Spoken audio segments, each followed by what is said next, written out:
listening to Radio Sputnik, telling the untold.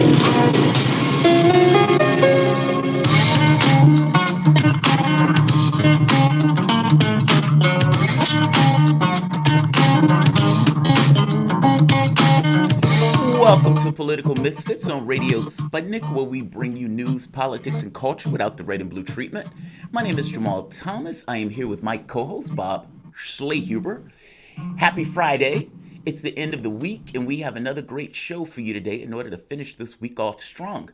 We'll start off with the dystopian story of Jeff Bezos on track to become the world's first trillionaire by 2026 because of Amazon's spike in business due to the COVID-19 pandemic.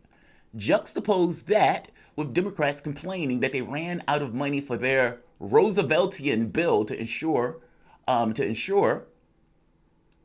but did not include lefty and progressive priorities despite calling that bill Rooseveltian. We'll also get into, speaking about policy failures, we'll also get into policy failures regarding Trump and his misbegotten foreign policy adventures, all of which ending in sublime and complete failure. Presidenting while incompetent is not easy. We'll also discuss lefty groups pressuring Joe Biden on issues of foreign policy. As bad as Trump is, would Joe Biden be that much better? Later in the hour, invisible presidential candidate Joe Biden is still engaging in the losing strategy of telling people to not vote for him. We'll also discuss recently released documents proving Adam Schiff persistently lied to stoke the Trump and Russia myth while knowing all the way back in 2017 that it was bogus, or at the very least there wasn't a huge amount of evidence to back it. In the second hour, we'll go further into the Democrats' 1,800-page, $3 trillion bill that they will be voting on later today. We'll also discuss the Trump administration considering the loony plan to put Cuba back on the state-sponsored terrorism list. Amazing. Also, it is Friday. That means the hardest segment on the network, Come At Me Bro. We have a few good starting points for argument, but your engagement in this particular segment is welcome and appreciated. So definitely feel free to call in to give your particular point of view. But let's start here. We have nothing to fear but fear itself. A lot of people have probably heard that quote, but they may not necessarily know where that quote comes from. That quote comes from FDR's inauguration in the depths of the Great Depression, where he was trying to come up with plans and strategy in order to get the country out of that depression. Food lines, people without jobs. You had companies, all the equipment, perfectly functional, without people working that equipment. While at the same token, having those people who used to work that equipment standing outside just looking at the building. All the equipment there, all the workers were there, but our capitalistic system cannot pair those workers with that equipment. You had a situation where farmers were also in a situation of having to get rid of their crops because of excesses, while simultaneously having people without food. The Great Depression had many similarities to what we are dealing with now. And FDR, when he got in office, he passed Glass-Steagall, increased wages, enhanced unionization, got rid of prohibition, meaning alcoholic prohibition. He also, federal jobs guarantee. FDR was very specific in trying to get money into the hands of people and getting business back up and running. At the end of this, he claimed, I saved capitalism. But he did it by going as far to the left as one could imagine in regards to the United States. He tried to knock it to the moon. And he was dealing with this crisis as if it was an invading army coming to take over America, and all powers that were at his disposal as president could be legitimately used to deal with that particular crisis.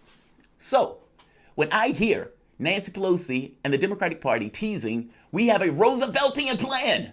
This plan will be Rooseveltian. It's going to put you in the mind of FDR in regards to the policies that these guys push forward. The level and the scale of this particular plan, $3 trillion in 1,800 pages. Oh my God, it has to be absolutely amazing if it's going to be that many pages and that much money. Optics.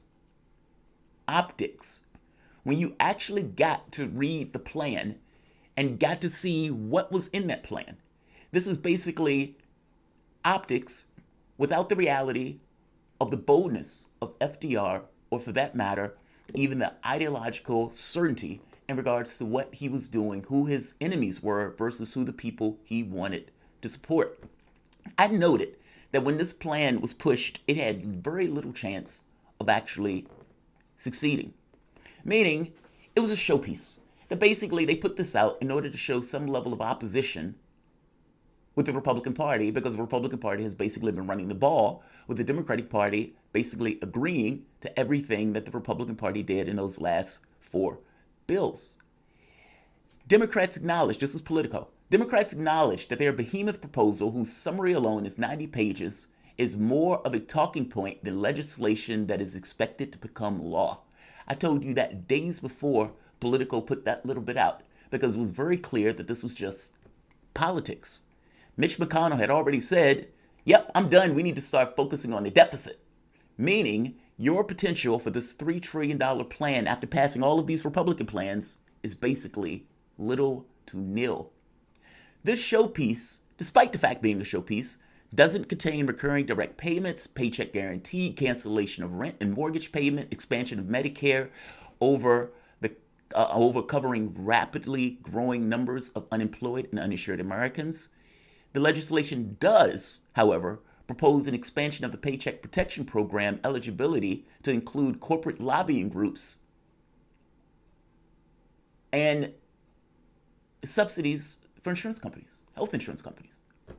Meaning, despite the fact that 70% of the population is on board for Medicare for all, the best that Nancy Pelosi and the Democrats can do in this Rooseveltian plan is to basically pay off COBRA payments. More expensive, less beneficial to the workers, as opposed to expanding Medicare for all. When Kingmaker Clyburn was asked by Bob's voice of reason, Chuck Todd, about why Jayapal's progressive proposals weren't listed in the bill, Clyburn basically said that the policies were good, that he agreed with them, but they were expensive, and we were running out of cash in this bill. Now consider what Clyburn is saying for the moment. Jeff Bezos is set to become the world's first trillionaire by 2026 because of how well Amazon has been doing in the middle of this pandemic. The projections, in recent weeks, Bill Gates and his aides have discussed the plan in order to have billionaires pool a bunch of money together in order to basically put into causes in our society. Think about what we're saying here. Clyburn is basically saying we're running out of cash. The government makes dollars. The only place you can get dollars is from the government. And yet, Clyburn's saying we're running out of cash. This is after passing 4 plans from the Republican Party that basically were corporate giveaways by giving pennies to the American public. But Clyburn says we're running out of cash. Juxtapose that with Bill Gates by 2026 supposedly becoming the world's first trillionaire, human being, trillionaire. And Gates, also several billions of dollars himself, basically trying to get other billionaires together in order to promise to basically fund various charities and various groups. The word I think we're looking for as a society is taxes. Taxes. The notion that you have to stand by and pray and hope that billionaires give you some of their cash is abysmal. Talk about a policy failure, not just a policy failure, it's a failure of ideology in and of itself to allow that policy failure to take place. Consider for the moment all of the things that take place that are necessary for your society to run. Think of all of these businesses that are shut down. Think of all these jobs that are lost. Why? Because those people couldn't go back to work, and the moment those people couldn't work, all of it shut down. You have a situation where, 300 million people in this country? Think of all the labor and the work that's necessary to make this country function. The people who build the streets, the people who put up street lights, the people who do the software programming, the people who pour your coffee, who cut your hair, who does your manicures, pedicures. I'm just saying all of the things that take place, all of the labor that takes place to make your society run from end to end. And the notion that one man can walk out that process with $1 trillion. You understand that all of these billionaires, be it Bill Gates, be it Jeff Bezos, whatever idea these guys come up with, they can have the greatest idea on the planet, and they will be sitting in a warehouse by themselves without any potential for that idea to take place without labor. Jeff Bezos shouldn't have $1 trillion. Bill Gates shouldn't have billions of dollars. The fact of the matter is their workers are the aspect that allows them to get that much cash. And for our society to look at the workers and basically say, yeah, we're going to shaft your wages and expropriate that money to the top and give these people billions, if not trillions. I cannot get over that. One man walking around with $1 trillion, despite the fact that that person is literally nothing without the workers at that company building those products, or the people shopping at those stores, or the other workers in our society that make sure the grounds are taken care of, that make sure the cops are on the streets, to make sure the firefighters are there. All of those things that are required to keep our society going, to keep the air clean, to keep the workers educated. All of those things are entirely necessary for Bill Gates to make anything, for Jeff Bezos to make anything, for any of these billionaires to exist, for any of these millionaires to exist. It requires labor. The idea that we are okay as a society from a policy standpoint of allowing these guys to accumulate that much money, meaning that other people are not. You can't have it both ways. Bob, this is beyond a policy failure. I would argue this is an ideological failure, where our society is okay with allowing people to accumulate this much money, despite the fact that those people can accumulate that money without cops, firefighters, clean air, an educated workforce, people shopping at their stores, or workers at their plants. And yet, this is where we are. Yeah, I mean, first of all, I'm not going to criticize billionaires too much because I one day, Jamar, will be a billionaire. So I don't want to, obviously I need to keep that in my back pocket, and I'm not going to say too much here bad about my future self. But no, I mean, it's absolutely ridiculous. That's the thing that we need to remember during the economic crisis we're in. Nobody goes to work and plants money trees to then build and make money, right? Like it's an imagined thing that's taxes and money, all of that is how we translated our labor, our time, our energy into some type of way to calculate it so that we can have money to trade with other people. People need to remember that no one right now is not making money. These billionaires, the Jeff Bezos of the world, they're making money right now. The problem that we have is a distribution and basically like a liquidity issue of that money. If the money's not being circulated within the capitalist society, the capitalist economy starts to break. And so what we need to do is get those billionaires, we need to take that money from them and start circulating it. And that's why it's so disgusting to watch these corporations basically grab this money and hoard it along with these individuals hoarding the money, when at a time right now what we need is vast economic distribution. As for the Democrats' plan here, Jamal, I mean, what else do they have? They have nothing but a bully pulpit to go out there. The House isn't going to pass anything that the Senate, the Republican Senate, aren't going to pass. So that calculus is there. So I don't want to ding them on the fact that this bill wasn't going to be passed in the Senate. It's not going to eventually be the law of the land. What I want to ding them on is, why would you be so compromising in a bill that you know is not going to go anywhere? Ask for $10,000 a month for every American family out there and ride with that, and then fight and pull it back to maybe then $2,000 or $3,000 a month. But instead, you simply start at the $1,200 a month and say, oh, we're going to address some of the issues with people that don't have Social Security numbers or haven't filed tax returns. So you're basically working around the edges on a bill that you know is not going to get passed. What type of compromising or what type of negotiating strategy is that? That's not how you eventually get to compromise. You compromise well beyond the fact, and Republicans have worked that out. They said, we're going to go so far to the right on everything we put out there that if we actually compromise anything, we're going to be seen as winners tomorrow. So yeah, another defeat here for the Democrats heading our way at some point this afternoon. They will vote on that bill. Jamar, we do need to take our first break of the hour. In the first hour, we'll be talking about Donald Trump's latest foreign policy failures, whether the American left can pressure Joe Biden to commit to defense spending cuts, and how the U.S. government, without warrant, can search your internet browser history. And if that's not enough for you, don't worry, Misfits. We have a second hour for you after that. You're listening to Political Misfits on Radio Sputnik, live in D.C. We're back after this.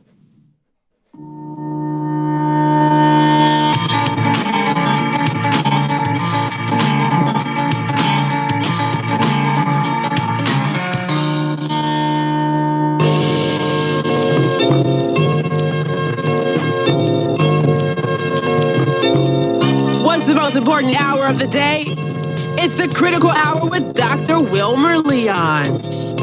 On this show, we don't just deliver the latest headlines. We divide the real from the fake.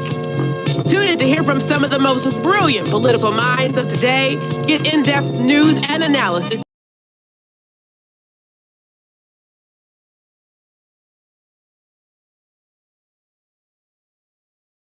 Those other guys.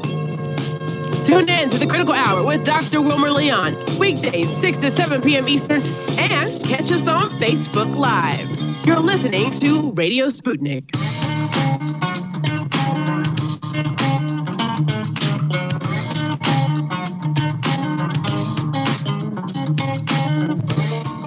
Welcome back to Political Misfits, the show that goes against the grain. I'm Bob Schleich. We're here kind of sort of with Jamarl Thomas. We are closing out the week here. It is Friday, May 15th. We have a packed show for you today. Hopefully you're catching us out on different platforms. All of us, we're out there in quite a few different ways to listen. 105.5 FM. You can be checking us out on the Progressive Soapbox on the YouTube channel there that Jamarl Thomas keeps running. If you want to check us after hours, Jamarl Thomas, subscribe to the Progressive Soapbox, and you can check out the news all day, every day there with him. If you're not able to check us out live from 12 to 2 p.m. Eastern Standard Time on Radio Sputnik, do check us out on any podcast platform you listen to. Search us there, and you can check us out at your convenience. I wanted to pivot back here, Jamarl, to talk a little bit about Donald Trump and foreign policy. Continues to fail us at home, and he certainly isn't doing much better abroad. It was pretty evident that Trump, since the start of his administration, was looking for that coveted Nobel Peace Prize that Barack Obama received when he was president. Trump went on a look for that prize. He looked at North Korea, and despite spurring some historic meetings, not much has come in terms of a long-lasting or comprehensive peace deal there. North Korea struck out, so why not try the holy grail of all conflicts, the Israeli-Palestinian conflict? Could you imagine passing the deal of the century? Oh, the headlines, the prizes, Donald Trump. Well, that deal wasn't much of a deal either. It was basically an ultimatum demanding Palestinians give up more land in the West Bank. No peace prize there. What about peace with Iran or Venezuela? We can basically stop there. You know, those countries are more about oil than peace prizes. Where else to go, Jamarl? How about Afghanistan? End the longest war in U.S. history. Just bring the troops home and get the prize. Well, that too failed. U.S. troops will remain in that country, especially after recent attacks both this week by Islamic State and Taliban. And not much more is on the horizon for Donald Trump. Here to talk about Donald Trump's international failures and his inability to win a Nobel Peace Prize is Medea Benjamin, the co-founder of Code Pink. Medea, welcome to the show. Hey, thanks for having me on. Medea, I just want to say how much I appreciate you. We talk on the show a lot about the organizing work that I do and others do across Washington, D.C., and without activists like yourself spurring us to action, there would be no organizers to do that work. So just deep-seated thank you for all of the work you do and all of that of Code Pink. Medea, obviously there in my intro, I don't think Donald Trump had the desire to win a peace prize in the name of peace, nor do I want to say the Nobel Peace Prize is the pinnacle of success. But surely Trump has been a complete and utter failure when it came to building a more peaceful, or for that matter, a more collaborative global community. That's right. And it is curious how positive getting out of war is in terms of public opinion. You know, when Donald Trump ran on his, quote, peace platform saying we should get out of these endless wars, he got tremendous support from his base. And that was the same thing for Barack Obama when he was campaigning. I remember at some of these debates that they would have, he would get the largest applause ever when he would say, and I would talk to any president, be it Kim Jong-un or the head of Iran. People want to see diplomacy being used and not getting into wars. And it just so happens the military-industrial complex, and some might say the deep state, whatever that is, once they get into office, they get stuck in these old positions of the status quo, and they keep the wars going. So it's a curious and very dangerous disconnect between what's good for us in national security, what's good for the world, what the American people want, and what we actually get when these get into the White House. You know, I think so much about the polls they did after the targeted killing of Soleimani, the general there in Iran when he was in Iraq. And most people said they were fine with the killing. But then when they asked the people if they felt like they were more safe or that it advanced U.S. interests, they said no. So it's always interesting to Medea. How do we kind of break through and understand that? Because it is interesting to watch those Democratic debates on the Democratic side, which we'll get to more in a second. Anytime they talked about endless wars or blowback, all of a sudden you kind of saw this new energy rise. You saw some of the audience get real vocal at times. And so it seems like, as you're mentioning, that people do want peace. They want diplomacy. But at the same time, when we do these acts of war, there is still this kind of rally around the president effect that takes place. Sure, because the president has the bully pulpit, and the American people are always being primed to hate somebody or fear somebody. I mean, look what's happening around China right now. Look at what the Democrats have been doing around Russia. There's always a boogeyman, so that gets whipped up when it's convenient for the politicians or the whoever's in power. But yes, I mean, you referred to a poll after Soleimani. I remember a poll that came out after the Saudi oil fields were put on fire, who knows by whom. But it said, do you want the U.S. to go in militarily on behalf of the Saudis? And it was 13% of Americans who said yes. And yet here we are selling all these weapons to Saudi Arabia. And whether it's Obama or Trump touting it as a great jobs program. So between the bully pulpit, between the jobs, between the lobbying of these arms industry, who I prefer to call the merchants of death, we're up against what's good for the public and what the public wants. Yeah, Jamar, we've talked a lot over the last several months about how American individualism is desperately, dramatically really hurting people in this matter of COVID-19, that we need to work together as communities. We need to understand that our health is linked to others people's health. And yet we see American individualism gone rapid the last several months. And this is no different when it comes to the international policy that we have. Donald Trump has talked so much about America first, and in actuality, obviously, that's about Trump first. But why do people buy into this idea that somehow going it alone or being individuals at the global sphere would work? And I guess maybe it's just a self-reflection of how we act internally within the country, is then how we posit ourselves as a national entity outside of the country. I think that's what it is. I think it's an issue of identity. Think back to Brits. When Britain was kind of masters of the world. Well, they had this idea of themselves also that basically we're the indispensable empire. We're the guys who are helping these little darkies in these other countries get up to snuff. It's a perspective of sorts that you can kind of accommodate as a society in regards to you believing that you're this kind of global power that should have the say-so over this or over that. I think it's an ideological thing. But I do want to ask you something, Medea, on this issue of foreign policy, where you're kind of going into about Trump and how all these foreign policy failures, and that when a president gets into office, regardless of what they're saying, that basically they end up backing the security state. I mean, Obama got a Nobel Peace Prize, for God's sake, and then went in. And if you remember, when Obama got that Peace Prize, do you remember what his speech was? His speech was basically legitimate wars. Like, he was basically making the argument that, look, there's some wars where you have to do, yeah, Bush war was a stupid one, but there are legitimate, that type of stuff. Do you believe that Donald Trump basically took on a certain position of hawkishness, not necessarily because his intention was to behave that way, but with the Trump and Russia stuff, he had to push harder against Russia in order to make it look as if he's pushing back on the claims and demands that the Democratic Party was making, that Trump was working in coordination with the Russian government. So his response was, if I'm hawkish towards him, if I take stronger policies than Obama and the other Democrats, then it would get across that I am not. Meaning, it wasn't so much that Trump's intention was to be against the Russian government. It was more so that he was incentivized by the domestic politics pushing against him, saying that he was working in coordination with that government.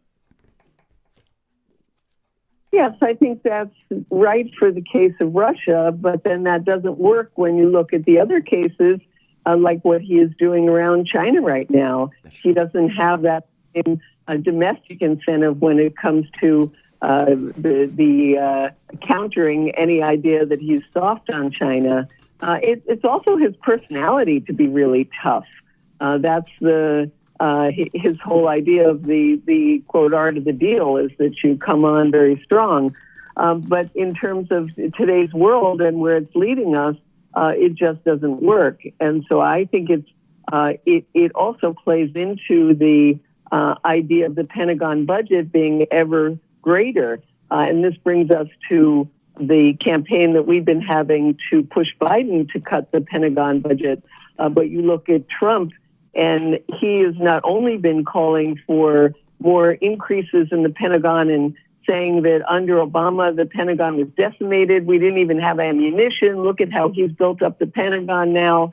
But his rhetoric towards China is making the case for an even larger Pentagon budget at a time when everything is going to be needed to scale back because of the economic recession that we're going to be in because of the pandemic. But but just to push back slightly on this, I mean, Donald Trump initially, and this is not a rah-rah Trump. I know it sounds that way, but when he started with the China stuff, initially he was giving China credit. I mean, he was saying President Xi is this and President Xi is that. I mean, the hit video that Joe Biden doing basically was elucidating, making clear those particular that kind of vocal support. I mean, basically, we're still talking about domestic politics, though. Donald Trump is trying to cover his own failures with the COVID-19 virus and trying to open up the economy. China provided itself as just a lampooning point for that. I mean, it's still the same thing with domestic politics influencing international politics, right? Yes, except he had the war with China going beforehand around the trade.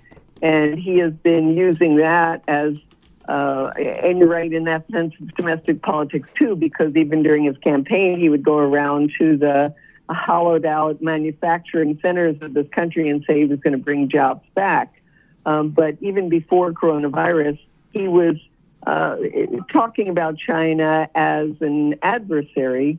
And this certainly plays into the idea that the Pentagon needs to pivot to Asia and is stuck in the Middle East when we certainly should be getting out of there, and even talk now about getting out of Latin America, out of Africa, and focusing our energy on the need to be prepared for a war with a superpower of China.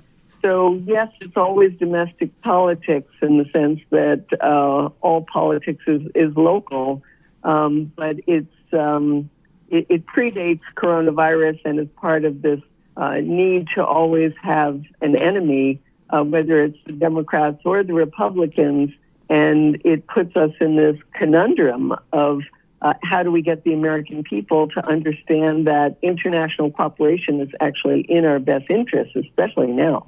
Agreed. Totally agree. Yeah, and Medea, I mean, it is amazing. You talk about maybe focusing on one part of the world or another, but yet over the first 4 months of this year in 2020, U.S. Africa Command has conducted more airstrikes in Somalia than did all of Barack Obama's 8 years in office. And then you even have this news out today that Trump administration could be potentially trying to move Cuba back onto the state sponsor of terrorism list. And so it seems like the Trump administration is almost spread way too thin and chaotically trying to implement a foreign policy that makes no sense whatsoever and really getting no breakthroughs. And Medea, the sad thing is all of that would mean a lot more if there was an opposition party here in the United States that could actually hold him to account and offer something else to voters. But we've seen a complete failure by Joe Biden and the Democratic Party to offer a strong oppositional voice when it came to foreign policy. You had mentioned there about a letter that you and 50 other groups, including their Code Pink, Greenpeace, and Move On, have signed. In part in the letter, you asked Biden to shift his priorities further to the left by slashing the Department of Defense's budget by $200 billion each year, and to reverse some of Trump's biggest military priorities, such as refurbishing the U.S. nuclear arsenal and shelving the Space Force as a sixth branch of the military. In the letter, you all write, quote, "We believe that there is room to act aggressively to reform our foreign policy with the support of majority of the people of this country across ideological spectrum. Just as domestic policy debate has shifted significantly in recent years, the current global context demands that we act boldly to redefine the role of the U.S. in the world." Medea, what does a reform to our foreign policy look like, and will Joe Biden be moved to his left on foreign policy?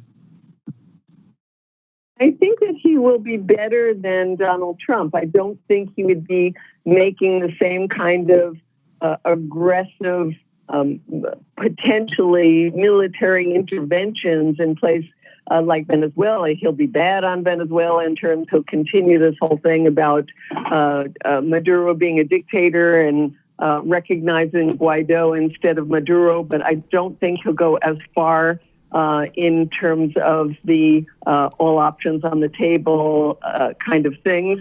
In the case of Iran, he has supported going back into the Iran nuclear deal, which is extremely important, and that would make a big difference in the U.S. policy towards the region, because it would mean a shift in U.S. policy towards Saudi Arabia and somewhat a tiny bit towards Israel as well, in the sense that neither of those countries would like to see the U.S. negotiating with Iran. So there would be some positive things. He's also said that he would go back to the Obama policy vis-a-vis Cuba, which is very different from what Trump is doing right now. So yes, there would be some changes. Would it be significant? No. Would it be the kind of changes we need? No. Would he cut the Pentagon budget? I doubt it. But would much rather, as an activist, fighting a Biden administration than a Trump one. Medea, I'm curious, what leverage do you have in order to affect this? I mean, this is kind of like the issue with lefties, right? I mean, many of the people in Congress, or for that matter, many of the lefties who are pushing and trying to pressure Biden. I agree with everything you're saying in regards to pressuring Biden. But how do you do that? And what leverage do you have in order to affect that level of leverage?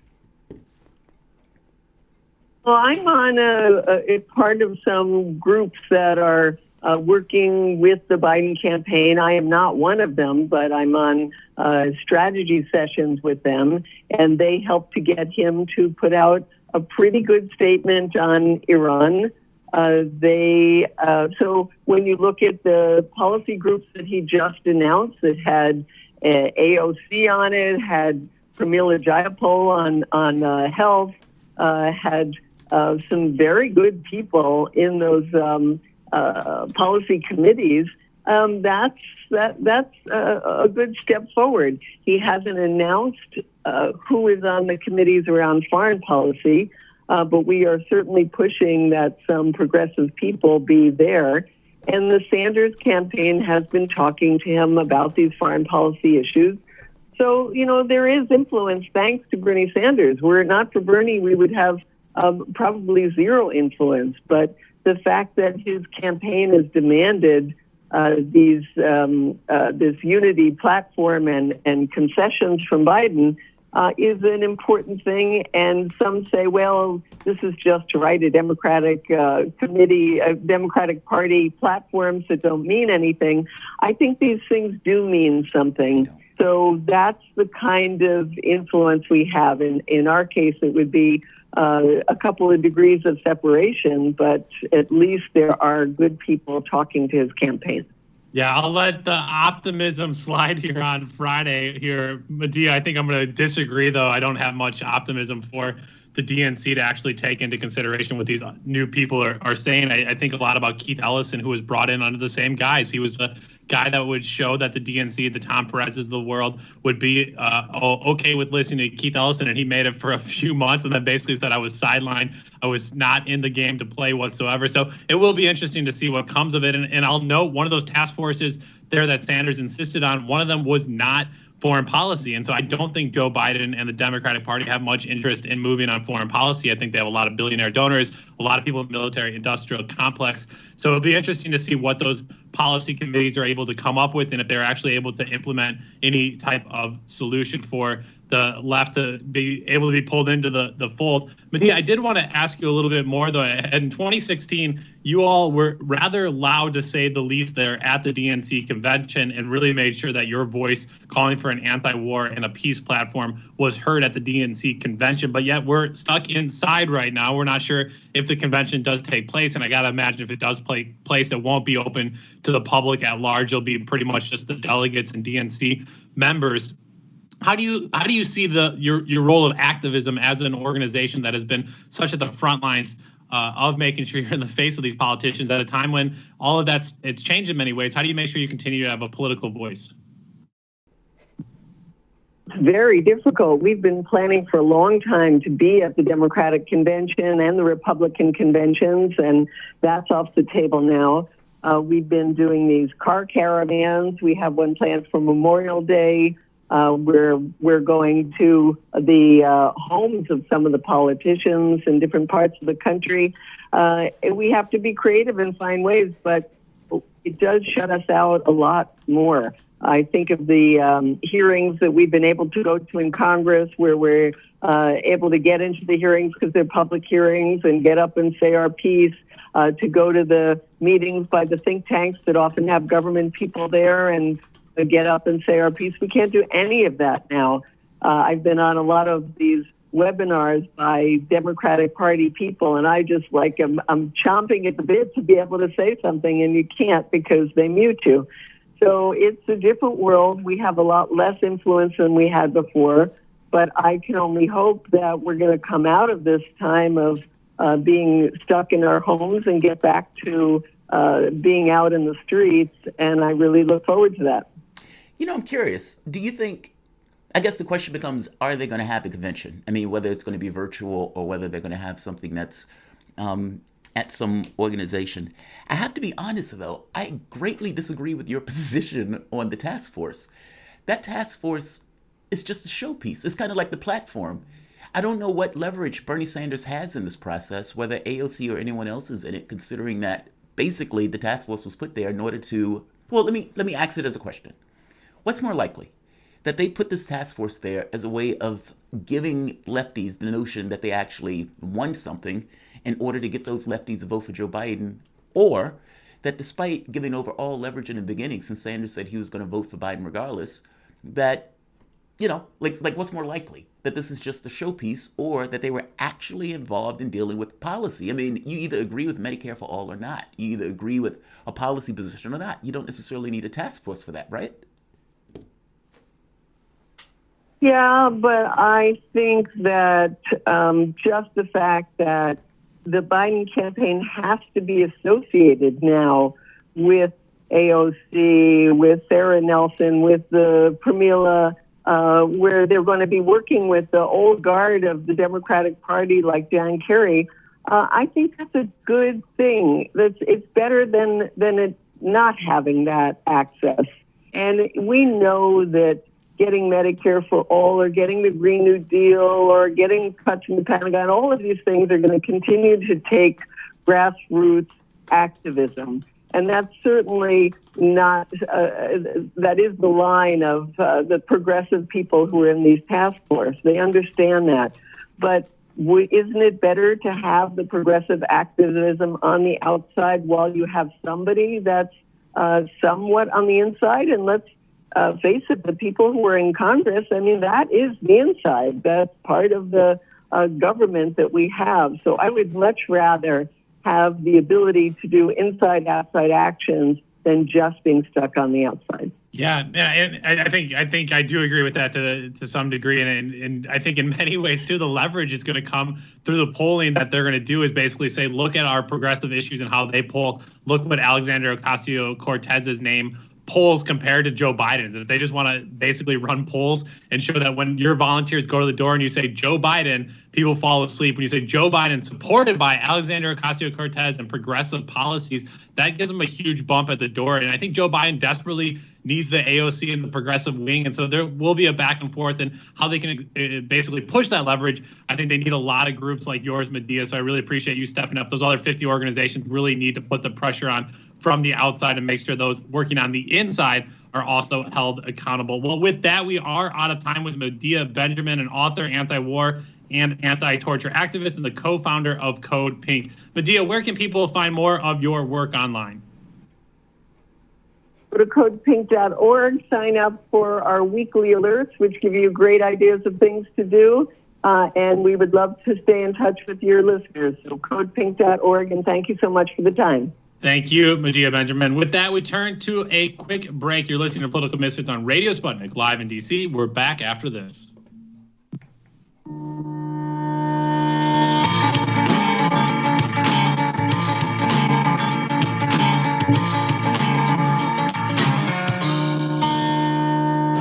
This is Dominic Carter, a political reporter in New York for Verizon Bios TV News.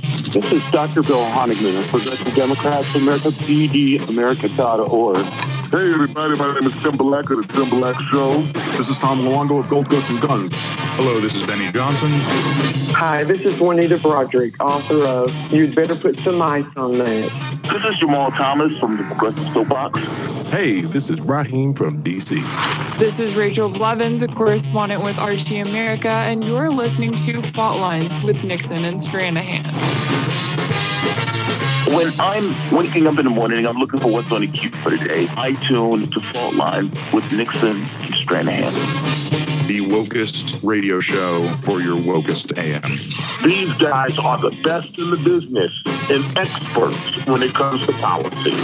They're bringing you the top headlines with an angle that you won't see in the mainstream media. Fault Lines is a great show on the radio. I enjoy immensely talking with Lee and Garland. They always treat me from either side with due respect, and it's a wonderful conversation. The best morning news show in America. Fault Lines with Nixon and Stranahan. Lee and Garland speak truth to power from the depths of the swamp itself, right here on Radio Sputnik.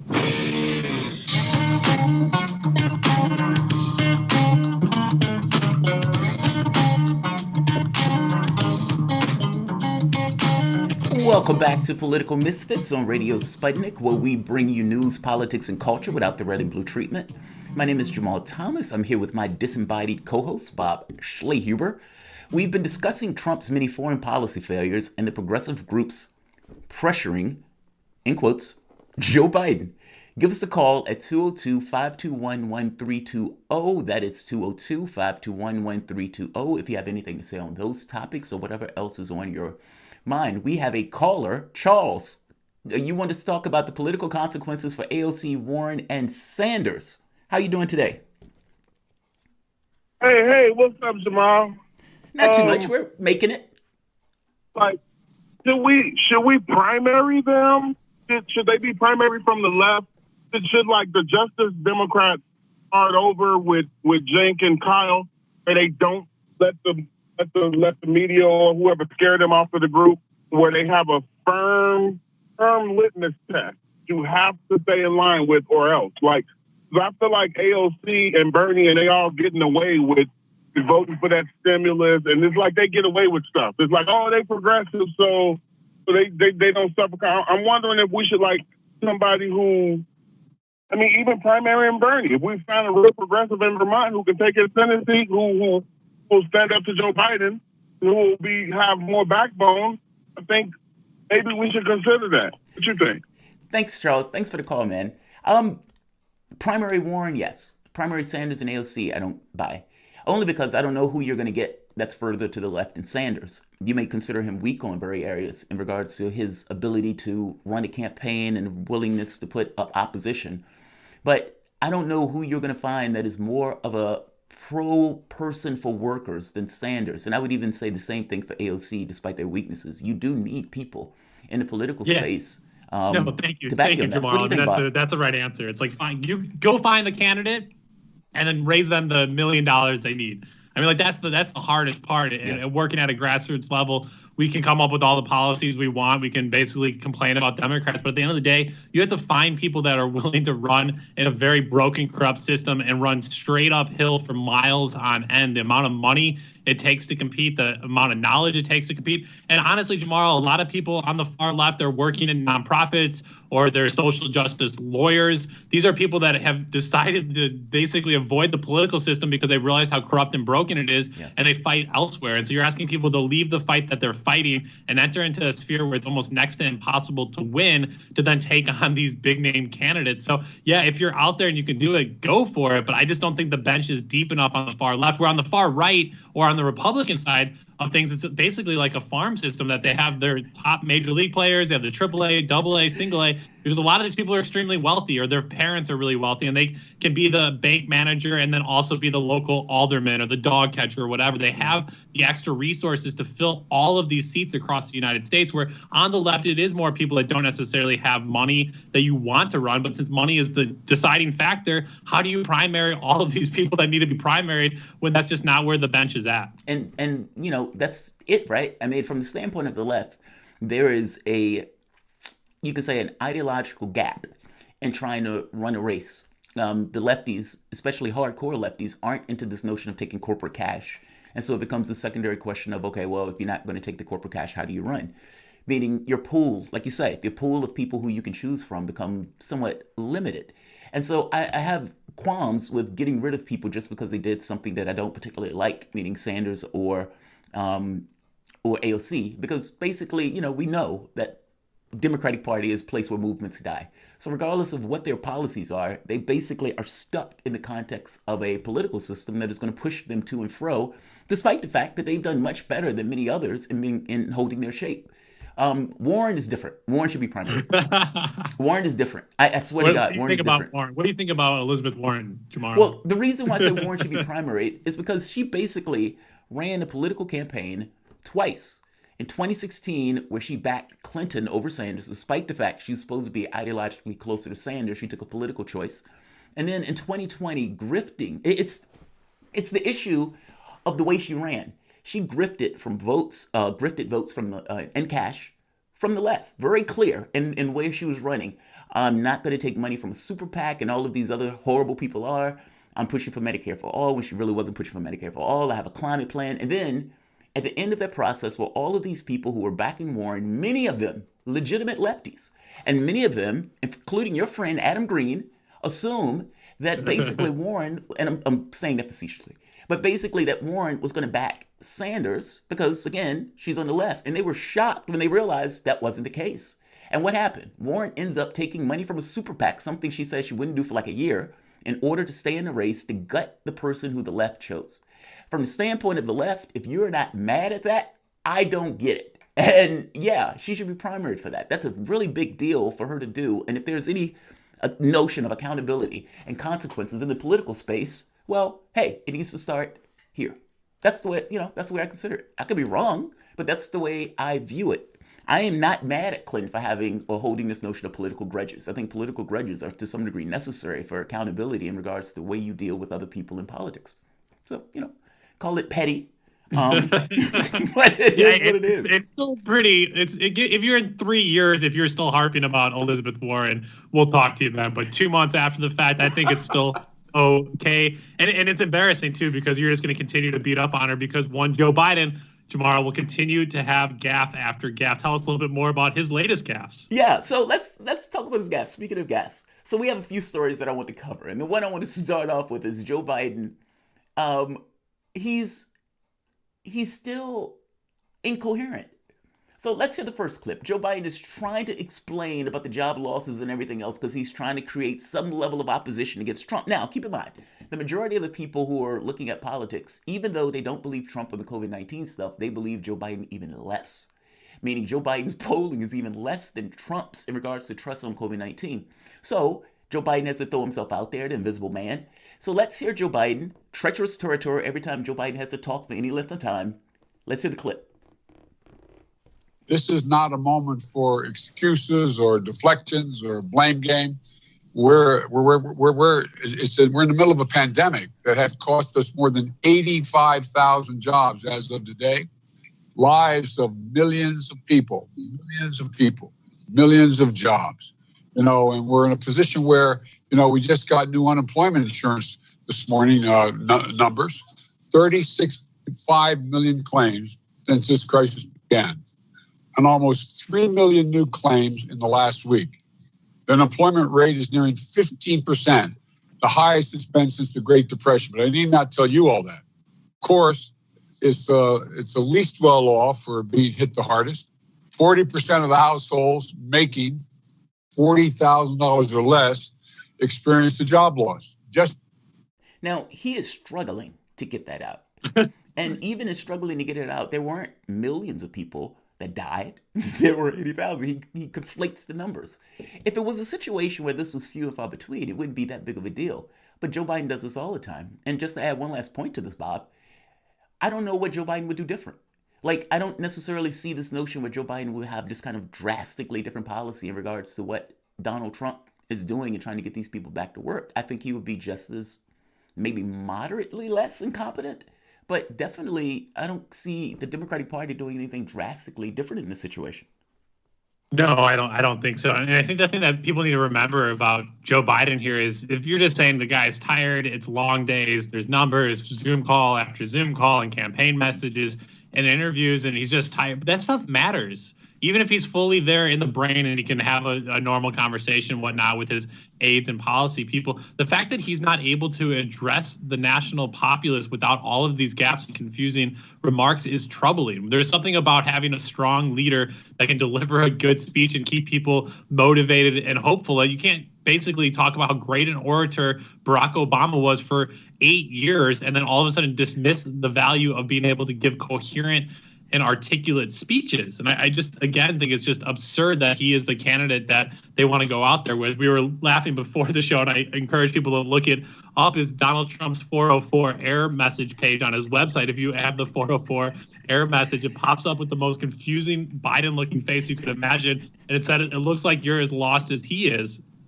or whatever the line is, but basically just making fun of the guy. So they're just going to roll out. I mean, the Trump administration basically has to do very little work tomorrow to basically make Biden look pretty bad. They are going to rag on him like nobody's business. Like they're going to rag on him. That 401 page is just the 404. That's just the beginning.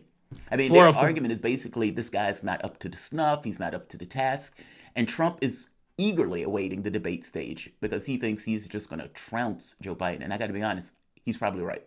So, I mean, it may not matter if you have, 10 million people that die because of COVID because Donald Trump opens the economy too soon. By the same token, if that doesn't happen, and you have the situation where the American public, for the most part, either looks at it and says, okay, well, look, I don't blame entirely Donald Trump for the economy, hitting the skids or this other stuff, then Joe Biden is going to have to actually win this as opposed to just being in this and letting Trump lose it. And I think that's where he has a lot of difficulty. Yeah, the 404 page says, quote, it appears you are as lost as me there with Joe Biden. And Jamal, it'd be one thing if the gaps were like spaced out, like once every few weeks he posts a word. It's constant. There's another one that I think is even more bizarre than this last one you just played. Well, he's telling people to not vote for him again. Like, if you remember, he was pointing people in the chest. He's scared that Tom Steyer voter, where he jacked the guy up. He jacked the Tom Steyer voter up, thinking the guy was a Bernie voter. So let's hear him. He's asked about Reid on Lawrence O'Donnell. Let's hear what Joe Biden says here. He initially says, I don't entirely remember her, but let's hear where he goes with this conversation. Let's play the clip. What do you say to women who were ready to vote for Joe Biden, eager to vote for Joe Biden, but this gives them serious pause because they do believe Tara Reid, and you're not going to change their mind about that? What would you say to them about their vote? Well, I think they should vote their heart. And if they believe Tara Reid, they probably shouldn't vote for me. I wouldn't vote for me if I believed Tara Reid. That's astonishing, right? And because basically what Joe Biden is saying is, look, if I believe Tara Reid, I would prefer Trump to win. Which I agree with, by the way. I mean, but from the standpoint of a politician who's trying to win, don't you have to come up with a better argument than that? What could Joe Biden say for that, Bob? Like, what answer could he give that would have been far better than basically, yeah, man, if you believe Tara Reid, you shouldn't vote for me? Well, I think any other answer probably would have been better than that one. I don't know if you could come up with a lot, Jamal. I mean, he should say, look, we have discussed it. We have my position, and I stand by it. She has stand by her position. She deserves to be heard and listened to, and people deserve to ask both of us questions about the event. I'm going to stand by and say it never happened, and I hope people respect Tara Reid. I hope they acknowledge that she did come forward when it's hard to come forward with past traumas that you may be holding. Yeah. I had nothing to do with it. I continue to tell you that as the American people, and I hope I can count on your vote in November. Yeah. Just leave it at that. Why are you giving people the ultimatum to say, well, if you believe her, don't vote for me? Why even put that notion into people's head? Because it just gives me and other people another strike to say, look, don't vote for the guy. He said it himself. If you don't believe in immigration reform, don't vote for him. If you don't believe in fossil fuel spending, don't vote for him. If you believe Tara Reid, don't vote. I mean, he's just basically adding to the long list that people are already making about reasons not to vote for the guy. Yeah, he's tired and frustrated. He's like, yeah, I'm sick of dealing with this. Let me ask you this. If Joe Biden came out and says, look, I admitted before that maybe I was too friendly with women. And yes, I can understand how she would consider me saying I sexually harassed her at work. However, I did not rape her. Now, would that allow him to get elected, or does that weaken his position in this scenario? No, that makes it so much worse, because then it basically says, look, the guy is admitting to like half measures, and he probably did a full measure. Yeah. I don't think that helps him. I mean, he's denied it for so long, you're almost stuck with the denial at this point. No, you just gotta say, look, one more story while we have time. The Patriot Act. Yeah. So there's Congress is basically getting paid to not do their job, or let's say to do their job poorly. The Senate voted on Wednesday to not, NOT, protect our internet browsing history from warrantless surveillance by law enforcement. The Senate was voting on an amendment to the Patriot Act, which would have forbidden such actions. Currently, there is no provision stopping the government from doing so, and as such, the government has collected certain types of data about millions of Americans without their knowledge. Now, this needed 60 votes to pass. It got 59. It also needs to be understood that this didn't fall along partisan lines. Lamar Alexander would have voted for it, but he was quarantined. Ben Sasse and Bernie Sanders didn't vote on it, nor were they available for comment in response to why they didn't vote on this bill. An aide told Politico that Patty Murphy would have voted yes, were she in D.C., but she wasn't necessarily there. This sadly came down to an issue of attendance, potentially. Now, the reason I said potentially, and I'm going to throw this at you to see what you think about this, there are some times where parties take difficult votes. And in order to take those difficult votes, the areas where candidates are more vulnerable, they allow them to take or not take that vote. Meaning, look, you're going to have a hard time in your district, so you have a pass. You don't have to make the difficult vote.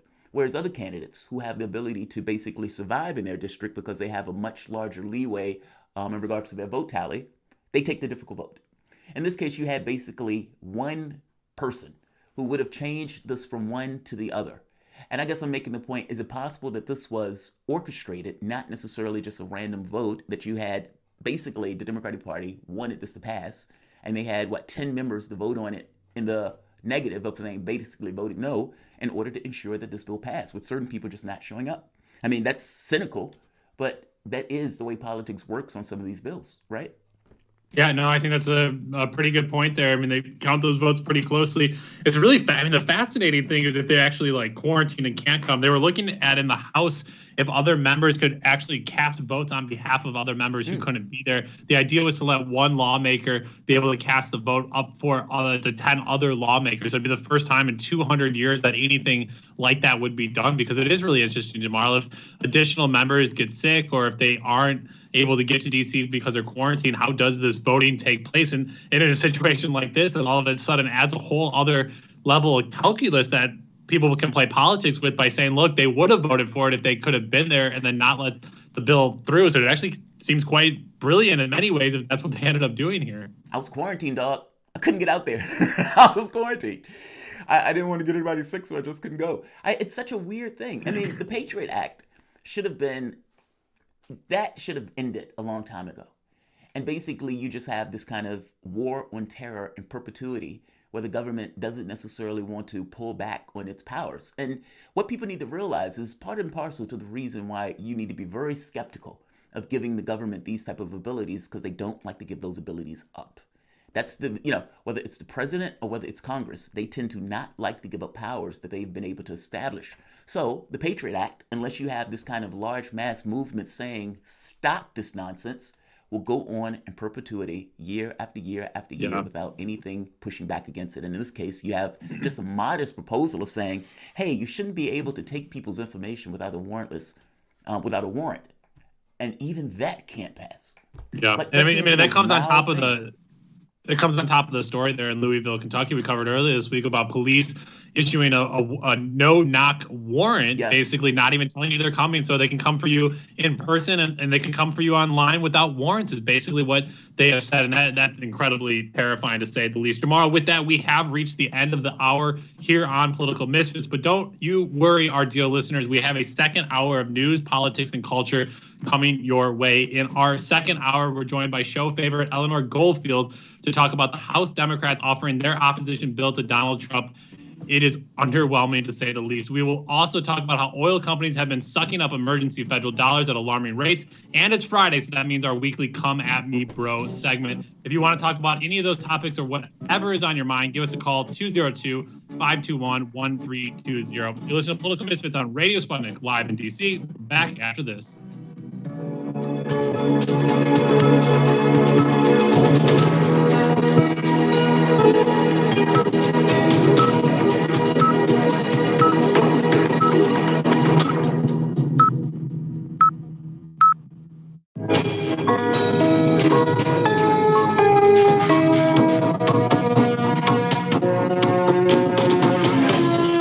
You're listening to Radio Sputnik, telling the untold.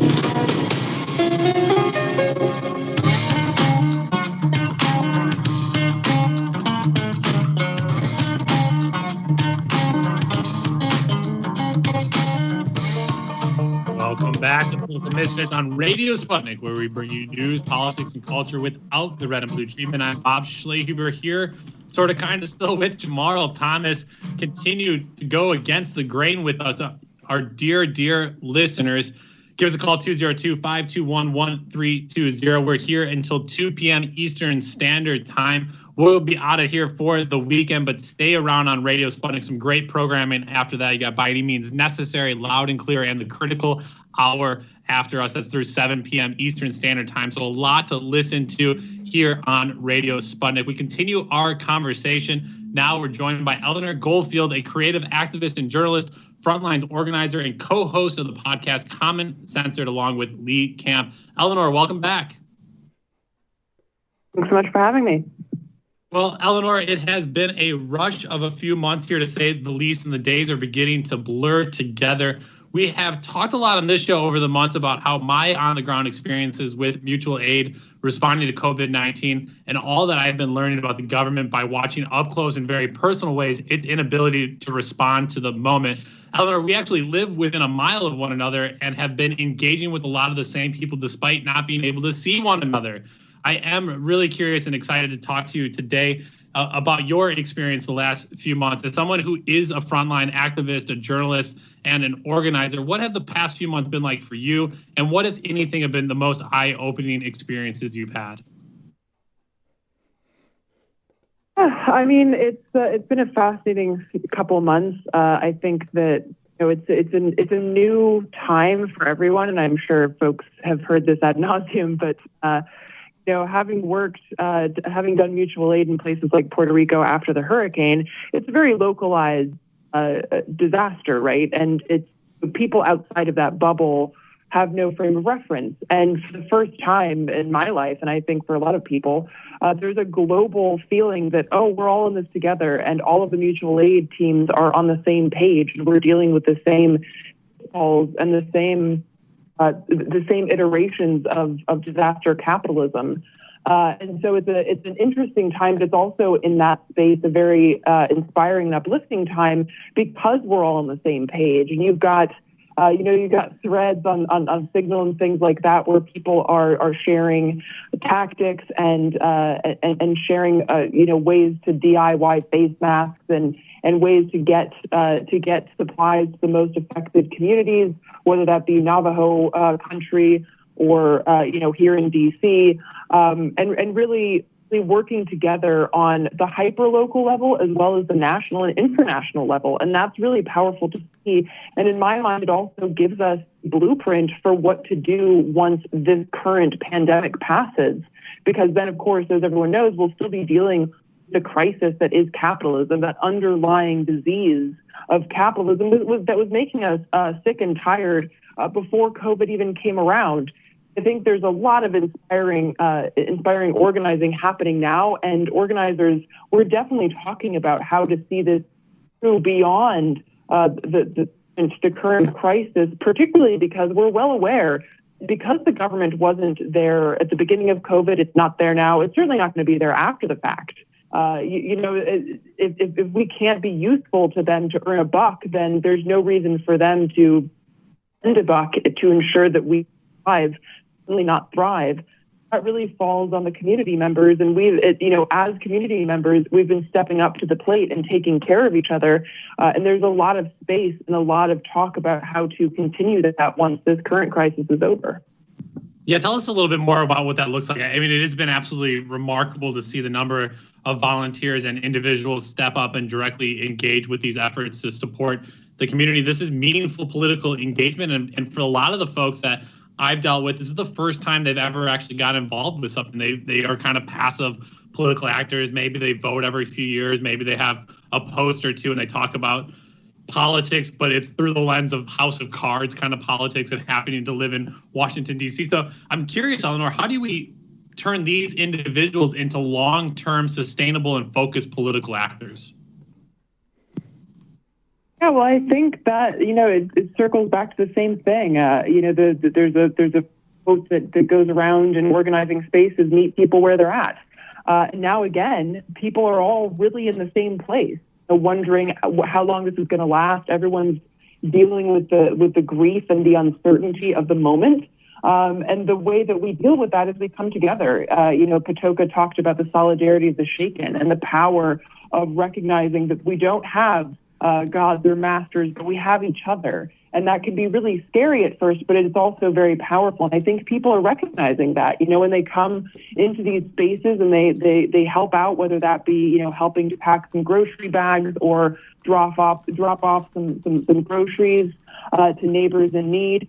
Really seeing that we keep us safe, which is the hashtag that DC Mutual Aid has been operating under. We keep us safe. We do not rely on law enforcement, government, or any of these institutions profit off of our oppression.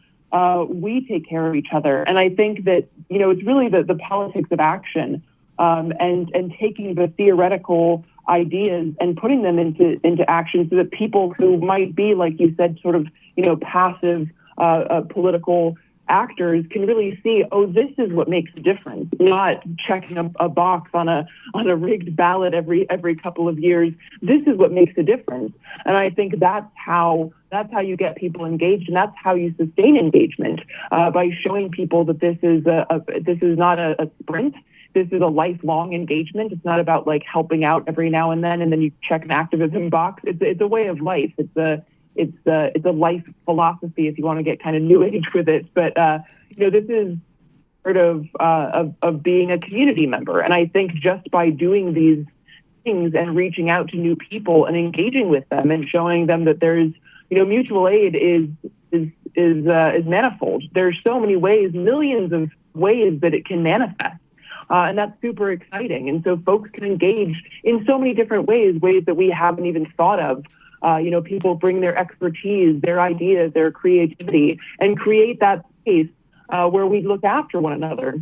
I think it's not only about giving of oneself, but it's reciprocal. That's the concept of mutual aid. And so I think people also recognize that, as opposed to a charity institution where you go and you have this transactional interaction, this is really about a continued relationship that is reciprocal, like a friendship. We want to be friends with our neighbors. We want to connect with them in a non-capitalist way. And that is the stuff that sustains. The charity interaction doesn't sustain, but friendships do. And so I think that's what we're building here, and that's what people are engaging with and seeing that this is really powerful and it's beautiful, and it is not only a way to get through this crisis, but it is the answer to the overarching issue of capitalism and how capitalism keeps us divided and conquered. This is a way to come together and respect each other and take care of each other. Yeah, I just want to center one thing you said there. It's one of the reasons I often push back on the language around allyship, because I think it allows people to distance themselves from actually having to live a certain way and really making sure that they're rooting themselves in the work, not because they're just being allies, but it's something that's deeply personal and becomes a way of life. And then it can break away from the kind of charity model that I'm something different that can help you over there. I'll be an ally, as opposed to somebody that says, no, I'm a human. I share these same experiences, and it's something that we can walk hand in hand with.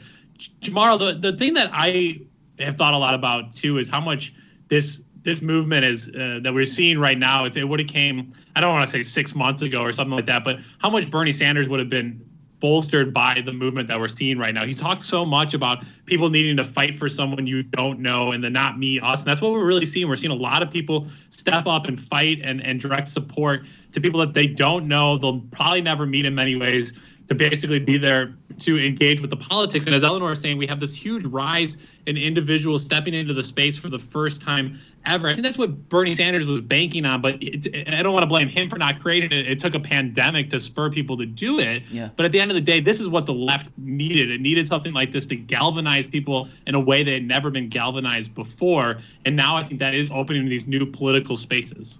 You know, my wife yesterday, she was saying how surreal all of this feels.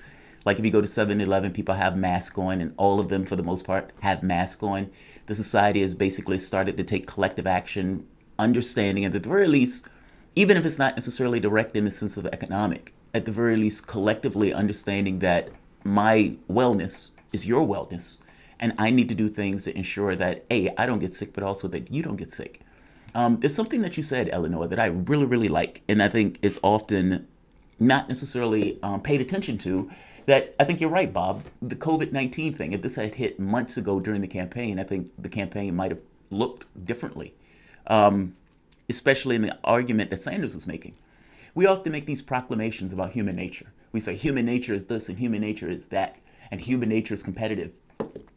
But those proclamations are basically made with human nature in a capitalistic system. We're not functioning in a vacuum. We're actually functioning in a system that drives competitive behavior. But human beings can also be cooperative.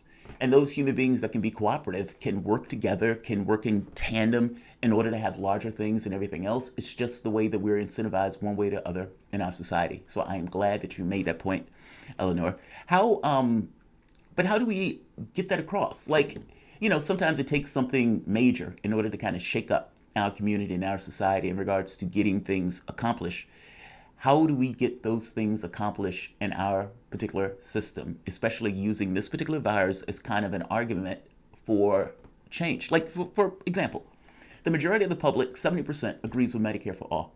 And in this $3 trillion bill that the Democratic Party is putting out, Medicare for all is not in it. Instead, they're subsidizing insurance companies. So it's like, despite what the public wants is not necessarily being reflected in the political device, how does that change? How do we get to the point of getting that political vice to acknowledge and to pay attention to what the public actually wants? Yeah, well, I mean, that's the $1 million question, isn't it? And I think I'm reminded of a Princeton study from a few years back that basically proved, using, you know, basic stats, that the U.S. is an oligarchy. The will of the people has very little to do with bills that are passed through Congress. And if it does, it's almost like an accident. It's like, oh, this happened to be what Bill Gates wanted, also happened to be what some people wanted. Oops.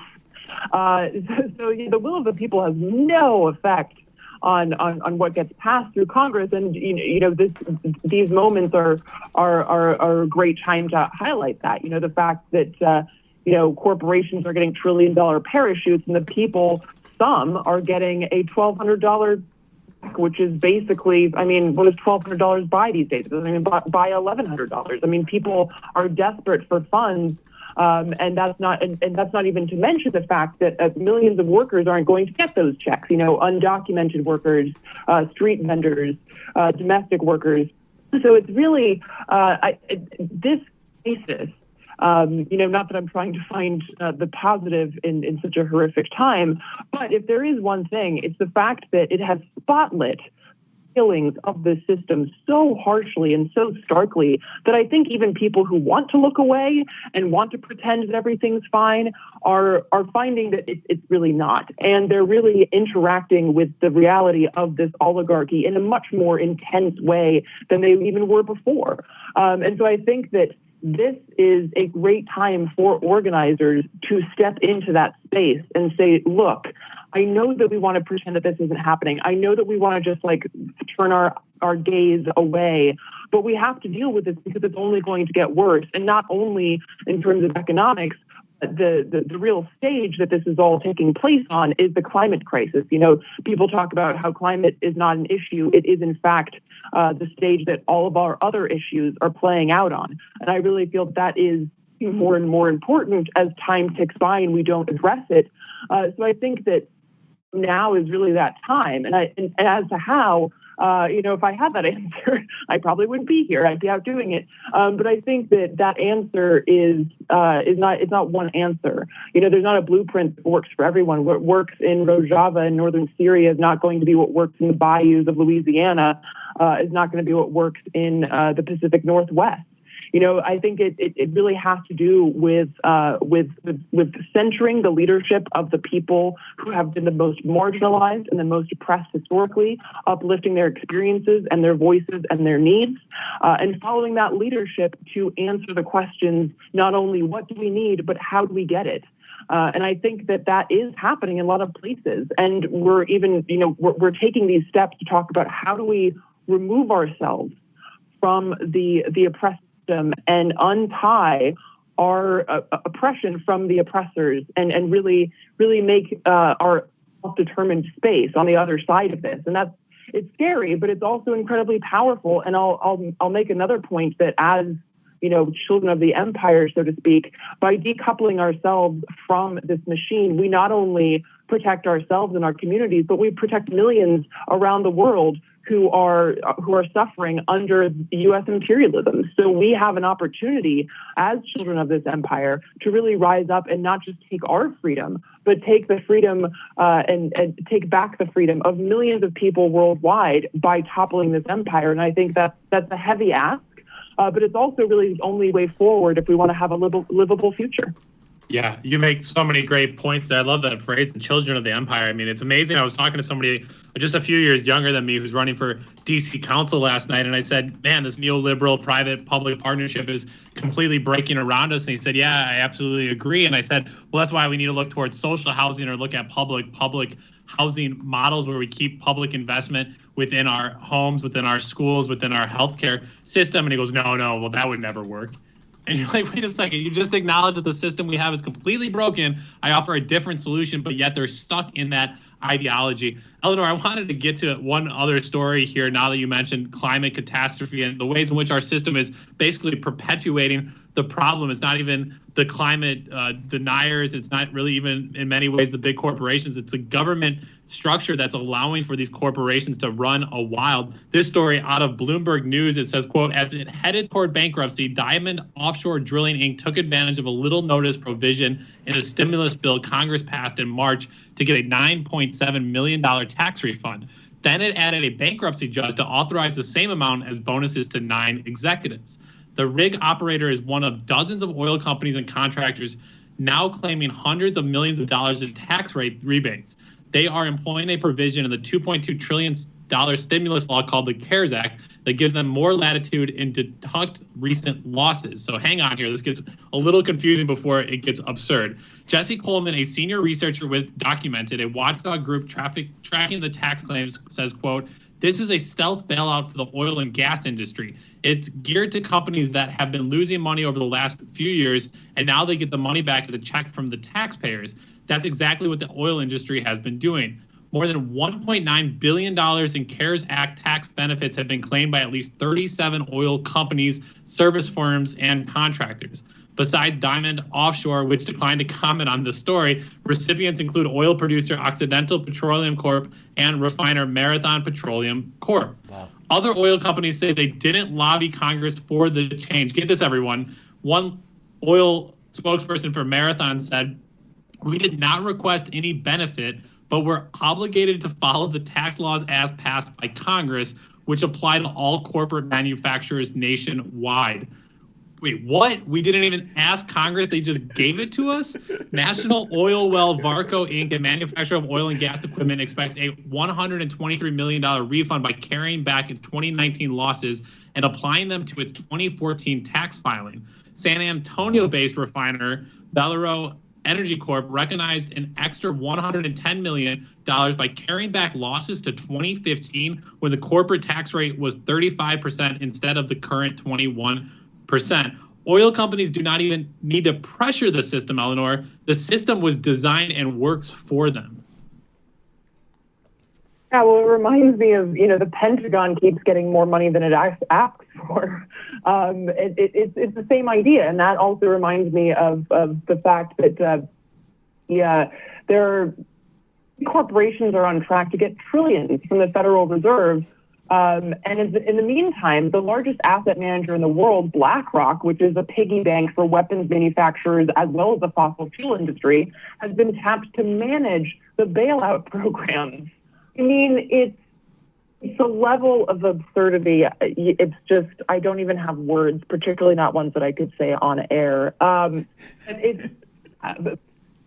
system is how the system is structured.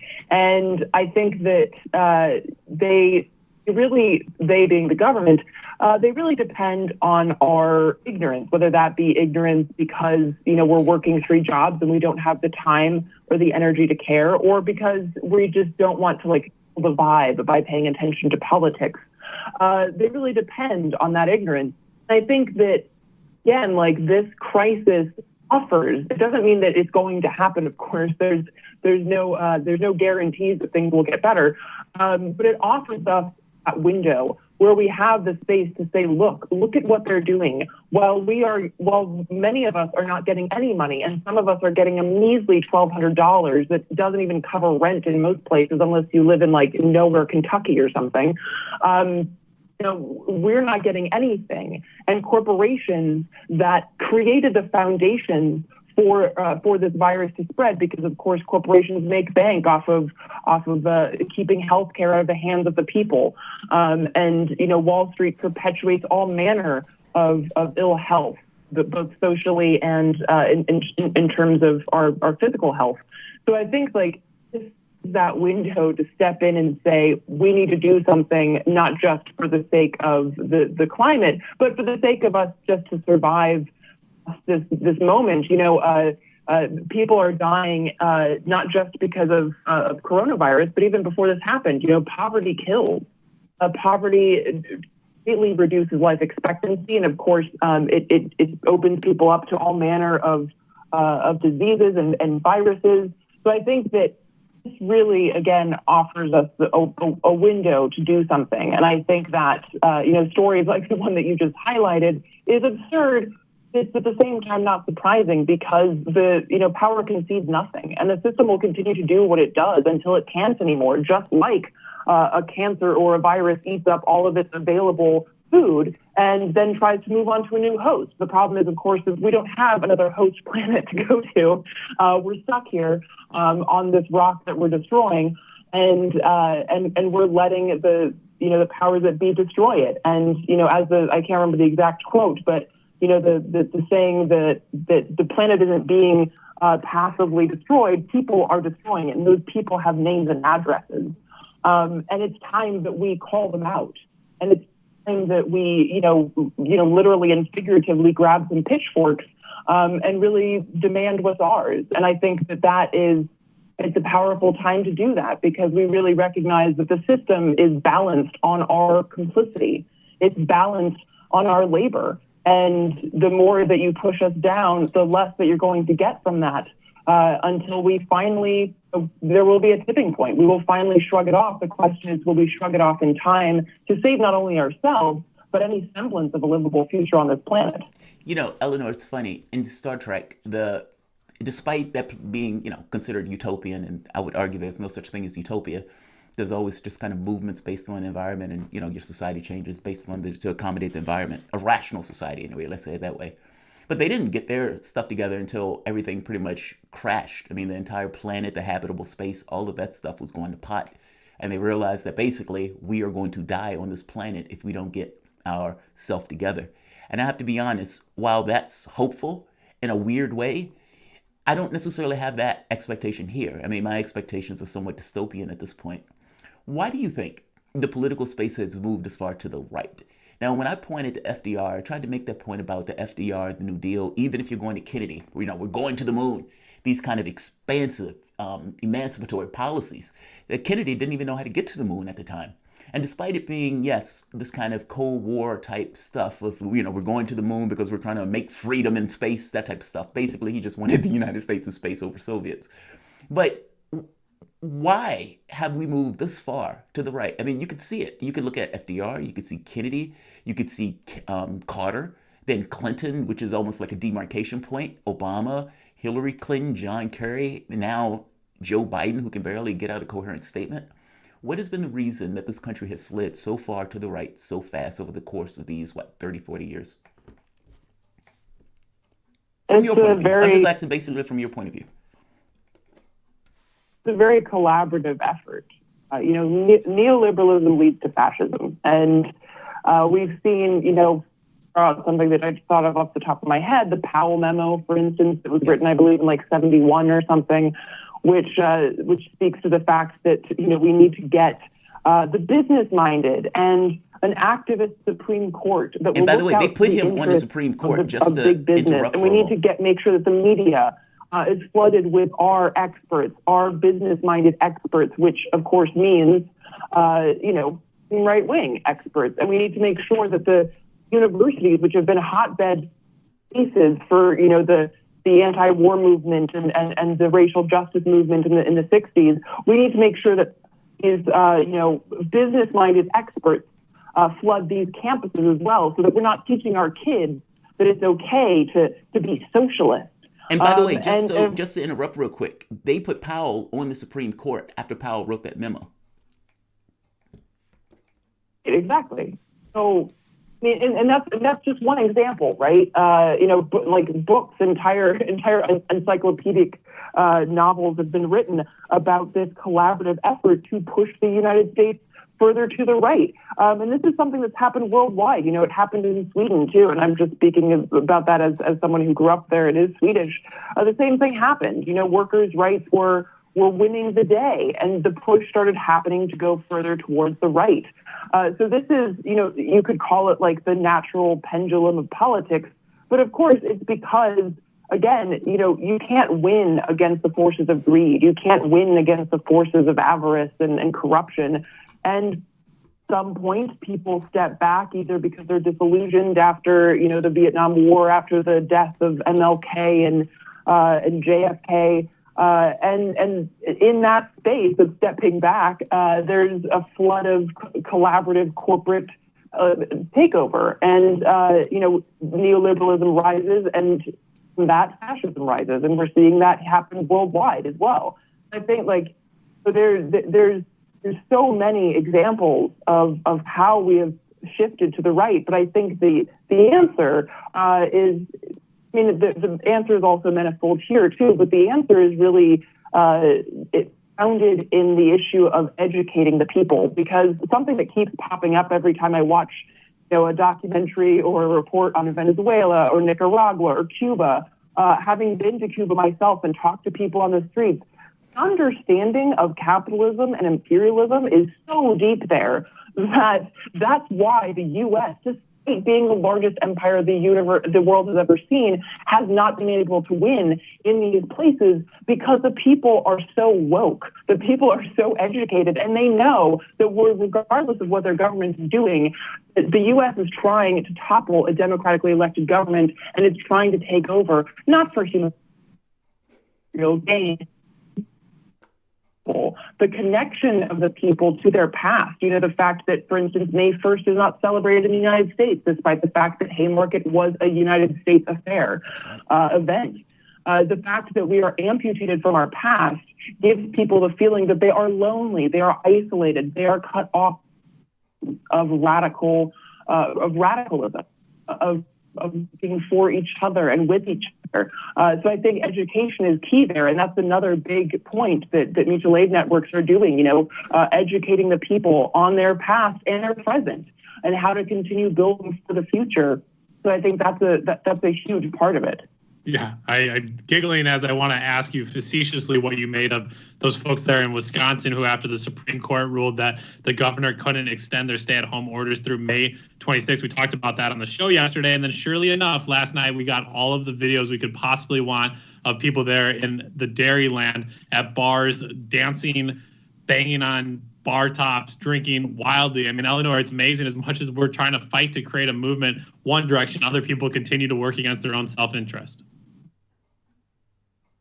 Yeah, I mean, it's really remarkable. I tweeted about it yesterday. I said, the Wisconsin Supreme Court basically said, I don't believe science because I want to have a beer at a bar. Which is, I mean, and that's we are the only country that doesn't believe climate change is real. Science just seems to not have an effect on us because America. The education is really, really clear here. And this sort of this individualism and this idea that because we're American, we're going to be fine because, God loves us, ? I guess. I don't know.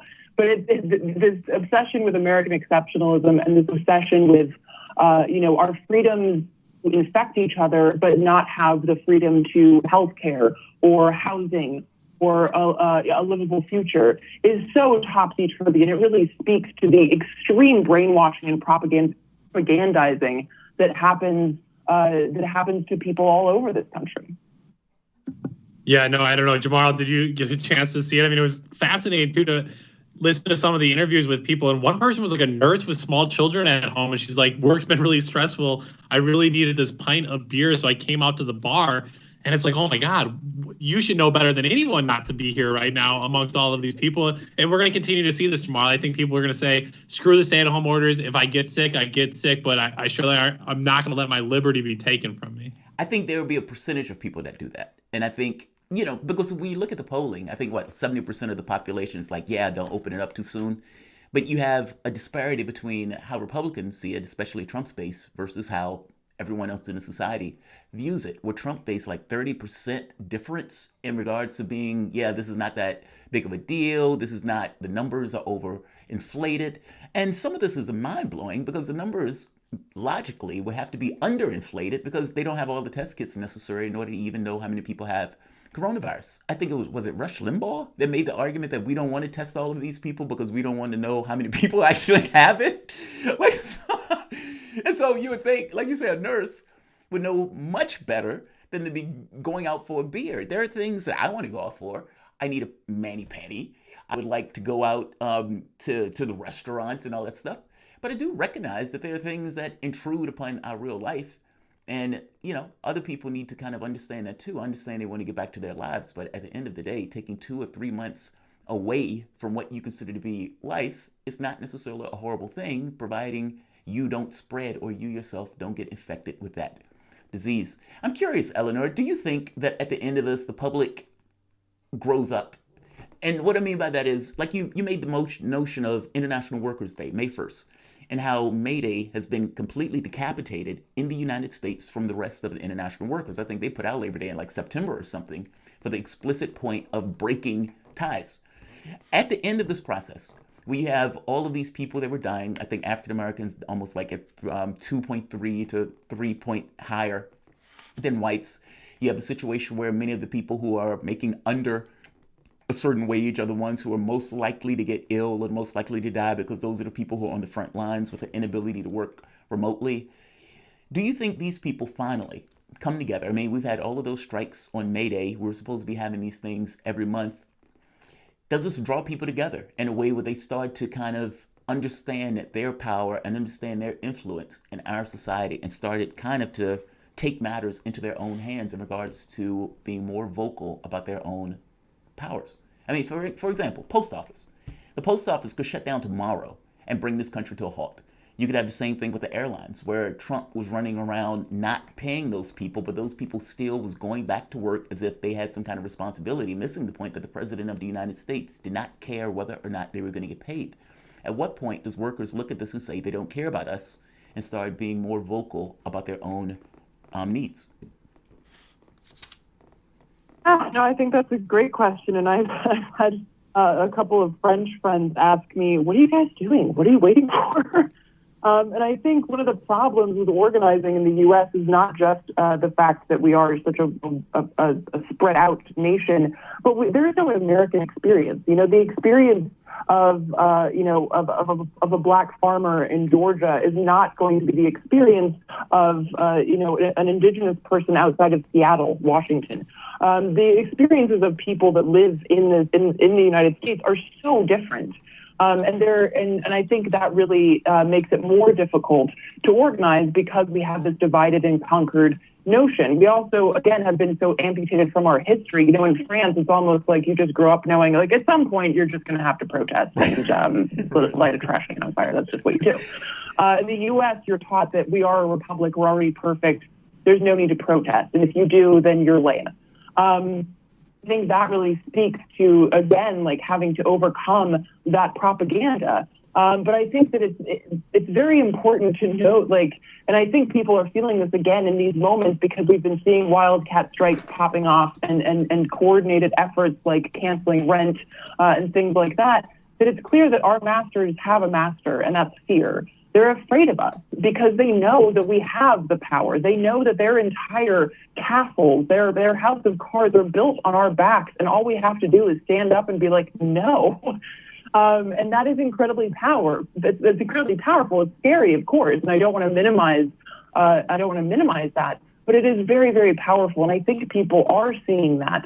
The problem is, of course, again, with so much deep-seated racism and white supremacy and a history of genocide and slavery in this country, the extreme right wing factions that rise, the fascist rise that we've been seeing in this country, which has always been here, by the way, it's just that now it's more overt.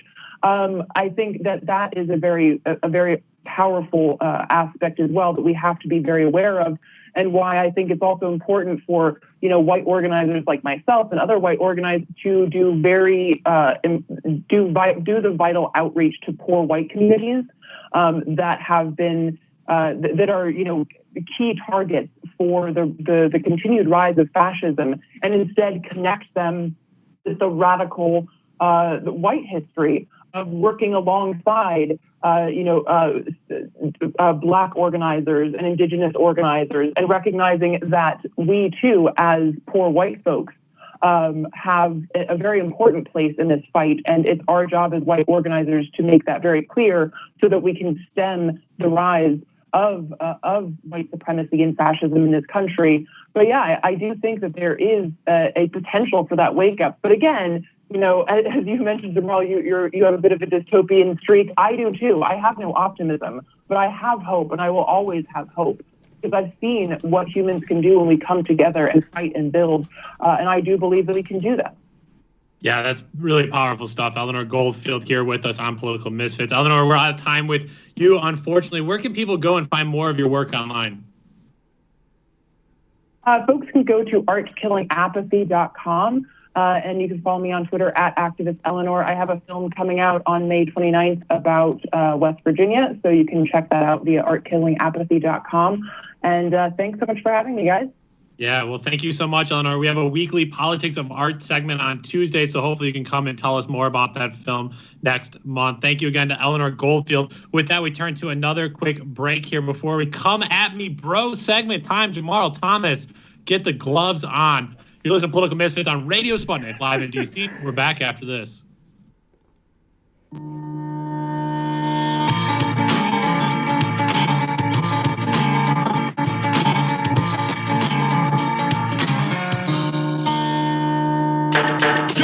Deshaun, what do you want to talk about today? Well, Bob, that's easy. I want to talk about the need to stop the development of self-driving cars. Again, Sean, you're driving me nuts. I think the self-driving car thing's already out of the gate. No. It's never too late. See, now the leading experts in the field, just pick one, whichever one, leading experts have repeatedly warned us about the dangers of artificial intelligence. Look, I'm telling you, man, we have to stop the robots by any means necessary. I see what you did there. Yep. Tune into our show By Any Means Necessary daily from 2 to 4 p.m. Eastern Time on Radio Sputnik. And don't forget to call in at 3:20 p.m. to our studio number 202-521-1320. And if you missed us live, check us out on SputnikNews.com, Spreaker, iTunes, iHeartRadio, Spotify, or wherever you listen to podcasts to stay up to date on the latest political, social, and economic movements shaping the world around us.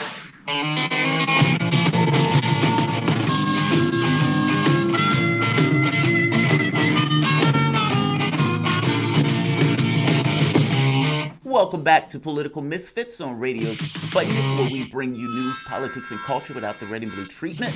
You hear that sound? It is Friday.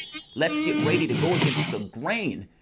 Do you feel strong at this particular moment? If so, you have the ability, you have the capacity, and you are amply welcome to call into the show at 202-521-1320. That is 202-521-1320. Is there something on your mind? Is there something that we've said that has pissed you off royally? This is your moment to call in. So we are starting this on what I consider to be an interesting conversation. And I'm going to take a maximalist position on this to be provocative. Now, in the news, at nearly midnight last night, Twitter poster-in-chief Donald Trump gave a shout-out to people who make the campaign great. The president said, "Thank you to all of my great keyboard warriors. You are better and far more brilliant than almost anyone on Madison Avenue. There's nobody like you." Alas, the president's team, formal and informal, when they were not being vicious and racist bullies, and sometimes simultaneously to be being big bullies, if we're being honest, was rather funny. I mean, did you catch the Trump website New Era page, which yesterday featured an out-of-it looking Joe Biden and the text, "It looks like you're as lost as me." That is so funny. Now, Donald Trump, oftentimes, he's Twitter at midnight. Some of his best work, believe it or not, is on Twitter. And if you notice, he was not going to apologize for his supporters. Even the racist one in Charlottesville, he would not apologize. Now, the interesting point, compare that to Sanders. Now, Sanders in February, after being entirely and continuously berated, saying that your supporters are uniquely violent, your supporters are uniquely racist, they basically talked about Sanders supporters as if they were Trump supporters. They understood that that was his strongest suit, meaning his supporters and the people who were backing him were one of his strongest weapons. And so, good politics, you attack the thing that's protecting the thing that you actually want to attack. Somewhat of a chess principle, right? Sanders, after being attacked relentlessly for his supporters, came out, "We are a campaign which believes in compassion, which believes in justice, so I don't tolerate ugly attacks against anybody." The campaign made a statement that said, "Harassment of all forms is unacceptable to me, and we urge supporters of all campaigns not to engage in bullying or ugly personal attacks." Now, when pressed about it for the millionth time, Sanders would say things like, "Anybody making personal attacks against anybody else in my name is not part of our movement. We don't want them." And I'm not so sure, to be honest with you, that they are necessarily part of our movement. Now, part of that's true. You may have people who are pretending to be part of Sanders' movements who are saying ridiculous things. By the same token, basically they were attacking Bernie voters. Compare the two. Trump, unapologetic. These guys are backing me. I'm going to have a certain degree of loyalty and back them. Sanders immediately turns on his supporters and basically attacks his supporters for a group of people who basically hate him and his supporters' guts. Now, I'm going to take the maximalist position and make the argument that you should never attack your supporters in that situation. And by the way, we have a caller. Let's get DJ in. DJ, should Sanders have ever, under any circumstances, attacked his supporters? No, DJ? I don't think. Oh, there you are. Can you hear me? Yeah. Go for it.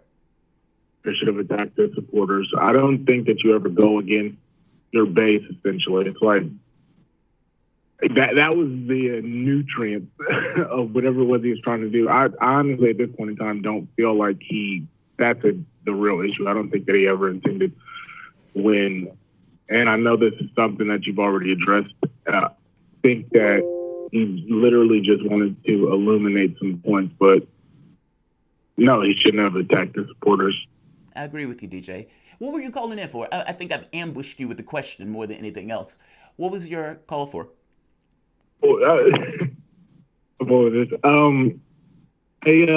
I had not a concern. I had a remark about a video that you did yesterday, and I thought that it was really interesting. And it seemed to have more of an optimistic tone than I'm used to getting from you. Which video was it? What was the tone? The HR 6666 video, and everything that you said, actually, it was logical. If you're working under the assumption that everyone is going to be an honest actor with that bill, I just can't help but lose to things like the Patriot Act and the National Authorization Act, and all of these things that were introduced under the guise of doing one thing. Just historically, we see, hey, this is going to a terrorist, and then you find out, oh, it's used more domestic. It's used for drug cases than anything else, and it's never prevented like one terrorist act. So we have this legislation that gets introduced, and it receives no sort of pushback, and it's being used against us. And just one of the things, like the contact is interesting. I find that concerning. I don't necessarily see how that helps. And there's a bunch of ways to lay it out, but some of the language that's used in this bill, this proposal, is language that's actually used in the Patriot Act. I just don't like the lack of specificity. I think when there's things in law with anything, especially when it could potentially violate your constitutional rights, there's something called being narrowly tailored. It has to be narrowly tailored for a specific action in order for it to be constitutional. There's our limits are written within the capability of any legislation, and this doesn't have it. That's what concerns me. But what you were saying, I want to say that I agreed and disagreed. And once again, love your points. Appreciate you and your platform because you've done so much for a lot of people, and that's all I have to say. Thanks, man. I appreciate it, DJ. Just to give people an understanding of what DJ is mentioning. So there's a bill that is being pushed called HR 666. It's 6666, I'm sorry, 4 sixes. This is basically a COVID tracing bill put out by, I think the guy's name is Rush. Basically, what the bill allows is for tracking, testing, and putting a ton of money into doing this. And so this is one of those things where the whole point of the bill is basically to get people back to work by tracking and testing. Some of the concerns around this had to do with whether or not how far this bill went and whether or not they could basically exploit the language of this bill to do things that wasn't intended. So that's where that came from.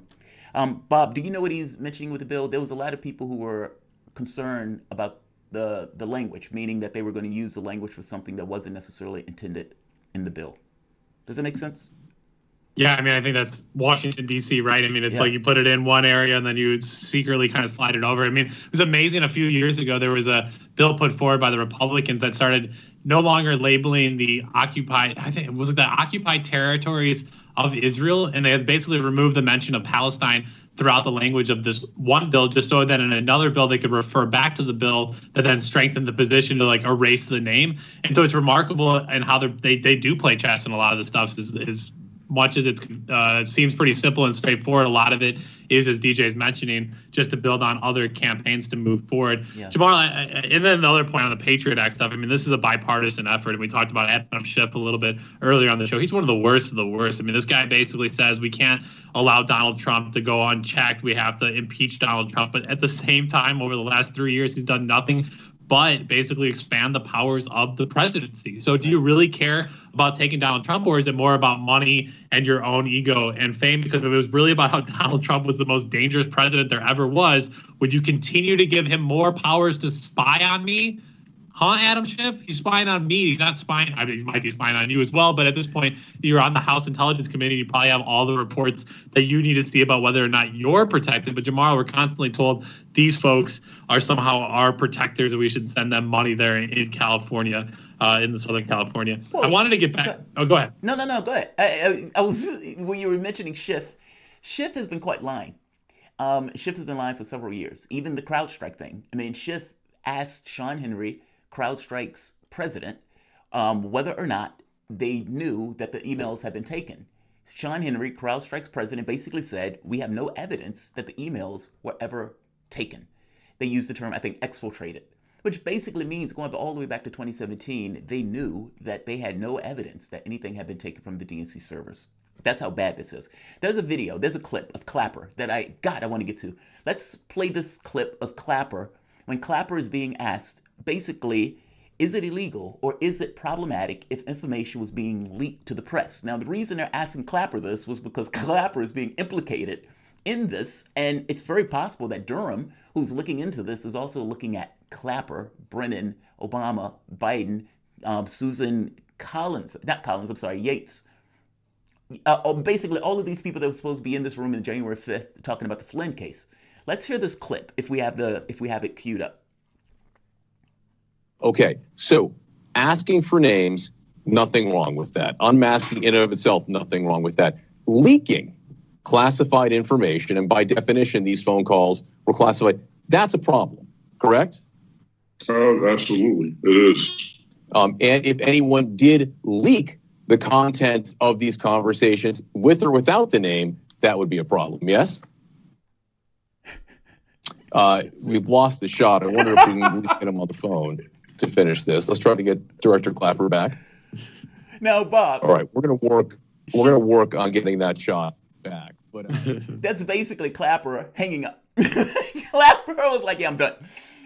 Clapper should be arrested. That's my position. Clapper should be locked up and Clapper should be investigated. And if Clapper was leaking information, now this is a guy who had lied to Congress, famously lied to Congress, and now in this interview, he sounds guilty as all outdoors, basically hanging up the phone. Should Clapper be arrested if they were able to find that A, Clapper lied to Congress, which he did, but also that he was one of these people who were basically leaking information? I'm taking the maximalist position of yes, Clapper needs to be behind bars. Well, I'm not going to fight you on that one. You're not going to fight me on that? I mean, I think obviously, yeah. I mean, I think Obama, Bush, every president of the United States should be behind bar. All the generals that are mercilessly killing people around the world. The other story, I'm just laughing before we got to get out of this segment tomorrow, is when asked yesterday, or I think earlier today, Joe Biden had basically was asked whether or not he would prosecute Donald Trump if he got into office. And Biden said, well, yeah, I'm not going to slow that down. Got to do it. And it's like, you're not going to do anything. There is pure immunity. If George W. Bush wasn't held accountable for war crimes and what he did to the people in New Orleans following Hurricane Katrina, Donald Trump surely is not going to be prosecuted by you and the Department of Justice that you're running. It's all a good old boys network. Behind closed doors, they're all buddies with one another. I don't buy it whatsoever, Jamal. And no, I don't think, unfortunately, Clapper's headed to jail anytime soon. I don't think Clapper's headed to jail anytime soon, but I do believe that the Democrats would prosecute Trump. And maybe that's our disagreement. I think because if you look at Bush, Nancy Pelosi basically argued that, look, I knew Bush was lying from jump. And it's like, what? You knew Bush was lying from jump? He invaded a country, got 1 million people killed, and you didn't think that was pertinent or adequate for impeachment?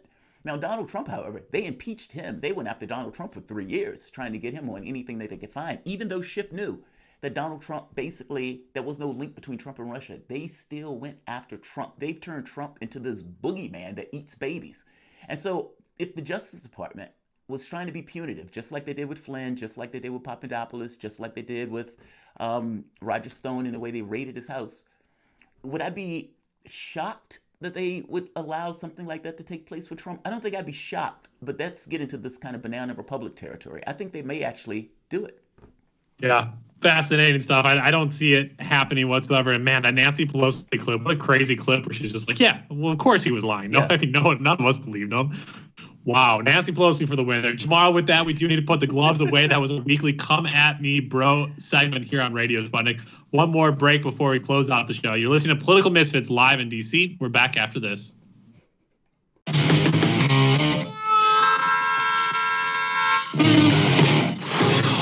Tune in to Loud and Clear with Brian Becker for the latest news, commentary, and political analysis.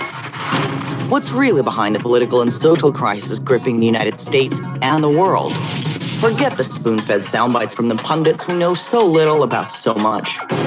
We bring you independent experts, analysts, and activists. Learn what really makes the decision makers take from the boardrooms of Wall Street to the West Wing of the White House. Here is where the people fighting for change speak and are heard loud and clear 5 days a week on Radio Sputnik and SputnikNews.com.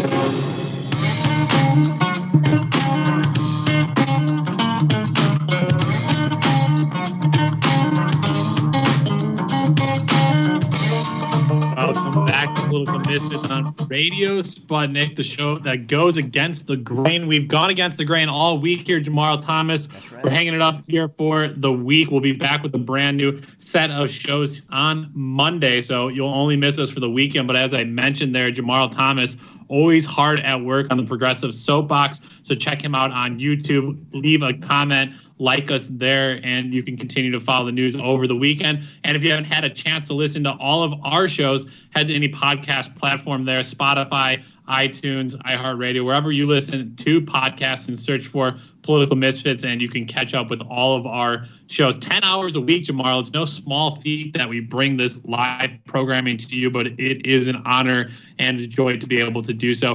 Jamarl, I'm curious, what do you think is going to fare worst here over COVID-19, retail sales or the future of transportation in the United States? And that'll guide where we go here. Hands down, retail. Because I think it's going to be a hard time for people.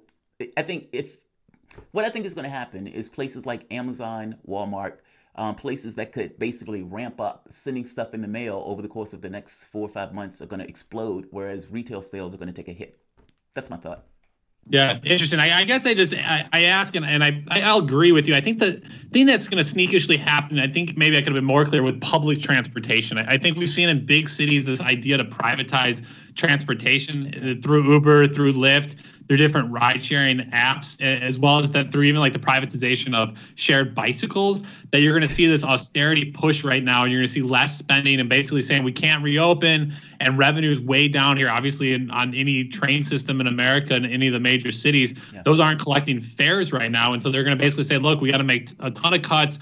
We have to roll back hours. We've seen New York's famed 24-hour train service be shut down at one point. I mean, these are huge historic changes that are being made, and they simply say we would want to turn back on, but we just don't have the money anymore. But to your point, Jamal, U.S. retail sales are going to continue just to plummet here. In April, they fell by 16.4%. That's yet another economic record this pandemic has generated. This is the steepest plunge since they started keeping those particular records in 1992. And of course, it follows a previous record-breaking plunge just last month when sales fell by more than 8%. And now get this, Jamarl, CNBC reports that 68% of the U.S.'s $21 trillion economy comes from personal consumption expenditures, which tumbled 7.6% in the first quarter, just as social distancing measures began to take effect. So it's not just restaurants that might not be reopening after this. It's lots of brick and mortar retailers that are facing hardship. CBS also noted that a group of economists did an analysis in April and that found that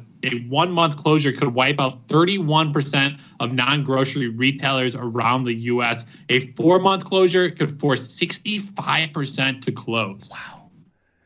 Jesus. I mean, wow.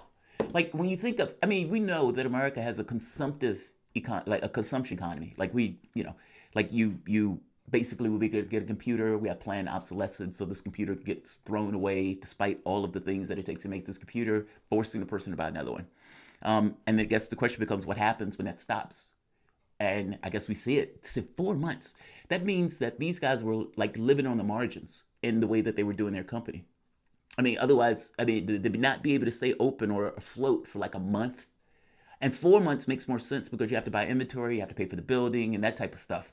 But I mean, just a month. I mean, capitalism it thrives on you being in debt and barely hanging on, right? And it forces you to take out more and more loans. And so a lot of these business owners are already taking loans out, and then the rents in a lot of places are just wild. I mean, developers have run amok of this country, basically forcing huge costs across the board for people. That basically says if you miss a month or two of rent, you're out. And that's what's going to happen. Those aren't going to get renegotiated. Jamarl, I was asked by our great producer, Michelle Whitty, to slide in some happy news to end our weekend, or at least a video that may be worth watching. If you want to check out theguardian.com, you can watch 3 men catch a tiger with a folding chair and a lasso. Nobody knows where the tiger came from, but if you want to see some real dude in a cowboy hat actually lasso a tiger this Friday, it's out there for you, and I've been told it's glorious tomorrow. That's a good place to end the week on some fun animal catching news. That's hilarious. That's hilarious. Catch a tiger by the tail, right? That's awesome. They have not yet tested the tiger for COVID-19, so we'll let you know on Monday if there's a good outcome to the story or not. Can tigers get it? I thought they said like dogs couldn't get it or something, or dogs didn't. No, I think the cats did. There was a great cats there in New York City, and then everybody was like, wait, how did they get testing for the cats? Right. People can't get tested, but that cat got tested. Yeah, it's still out. The jury is out if dogs can get it. It seems like in different places, a couple cats, a dog here and there, and some in New York. So we'll continue to follow the animal outbreaks and whether or not they're infected by COVID-19, but a fun video to end the week with. Jamarl Thomas, it's been a privilege to be able to do the show with you today. A big thank you to our guests, Eleanor Goldfield and Medea Benjamin, for joining us. And as always, obviously, a huge thank you is due to Ryan, Dimitri, Andre, and Saul for keeping us live on air, as well as the entire Sputnik News team. A shout out, as always, to our producer, Michelle Whitty, for the wonderful production she brings here to Political Misfits. With that, we're out of here for the weekend. On behalf of Jamarl Thomas and myself, Bob Schlehuber, thank you for listening. Now get back to organizing.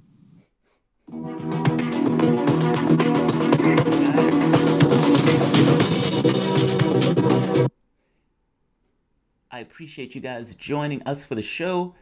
By the way, apparently I said something that's off. Apparently dogs can get it. Our producer just kind of pointed it out. Yeah, apparently dogs can get it. I apparently might have gotten that one slightly wrong.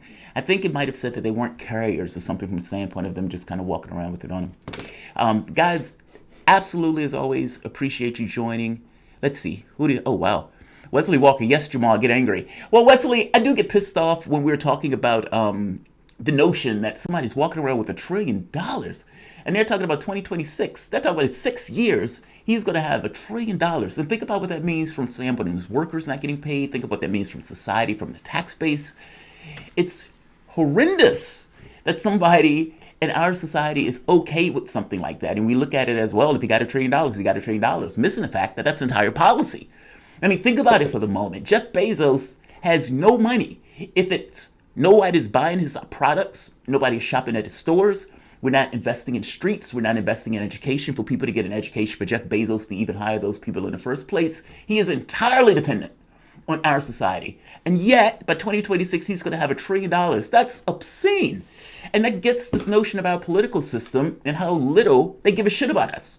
We need to be aware of that, and our actions need to function in kind. We have a broken political system that does not pay attention to the needs of the population. And because of that, we need to function on our own under this notion of these are the policies we want.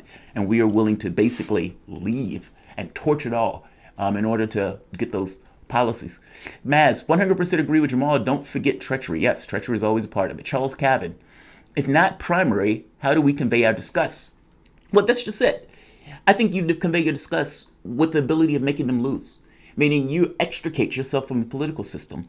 There is one thing that the parties care about more than money: winning. Now, keep in mind, the money is what they use in order to win. 90% of the races are won by the sides with the most cash. Well, that cash is there in order to get them in office. If you pull yourself out the political process and you have pitchforks as opposed to dollars, I guarantee you those pitchforks will make or force political concessions. It won't be tomorrow. It will take a bit of time, but there is no magical door in this process. We've lost all notions of accountability and holding our political leaders, Republican or Democrat, accountable, especially from the standpoint of the left, where we've allowed the parties to basically slide further and further and further to the right without holding them accountable because we're so terrified of Republicans. Missing the point that you end up with a Republican in your own party that you end up voting for because the parties slide. Obama himself noted in one of his interviews that he would be considered a conservative going back several years ago. That should get across to you that something is wrong in the way that we've been doing politics over the last 40 years, that these guys have just gotten worse and worse and worse. They are voting for fucking Joe Biden. Joe Biden can barely get a word out or a statement out being coherent. So, let's be very clear in our political system, the problems we have with it. Wesley Walker, what an awesome guest. Yeah, Eleanor Goldfield is a really good guest. Disagree with Medea Benjamin, but she's also a good guest. But both of them are really good. Bonifico Rios, united we stand, yes. And that's the thing that we need to understand. If we're standing under this idea of policy, that is the way that we will get what we want accomplished. You guys will be seeing me a little bit later today, but I'm going to end this here. Like, share, and subscribe. Thank all of you for joining us for the week.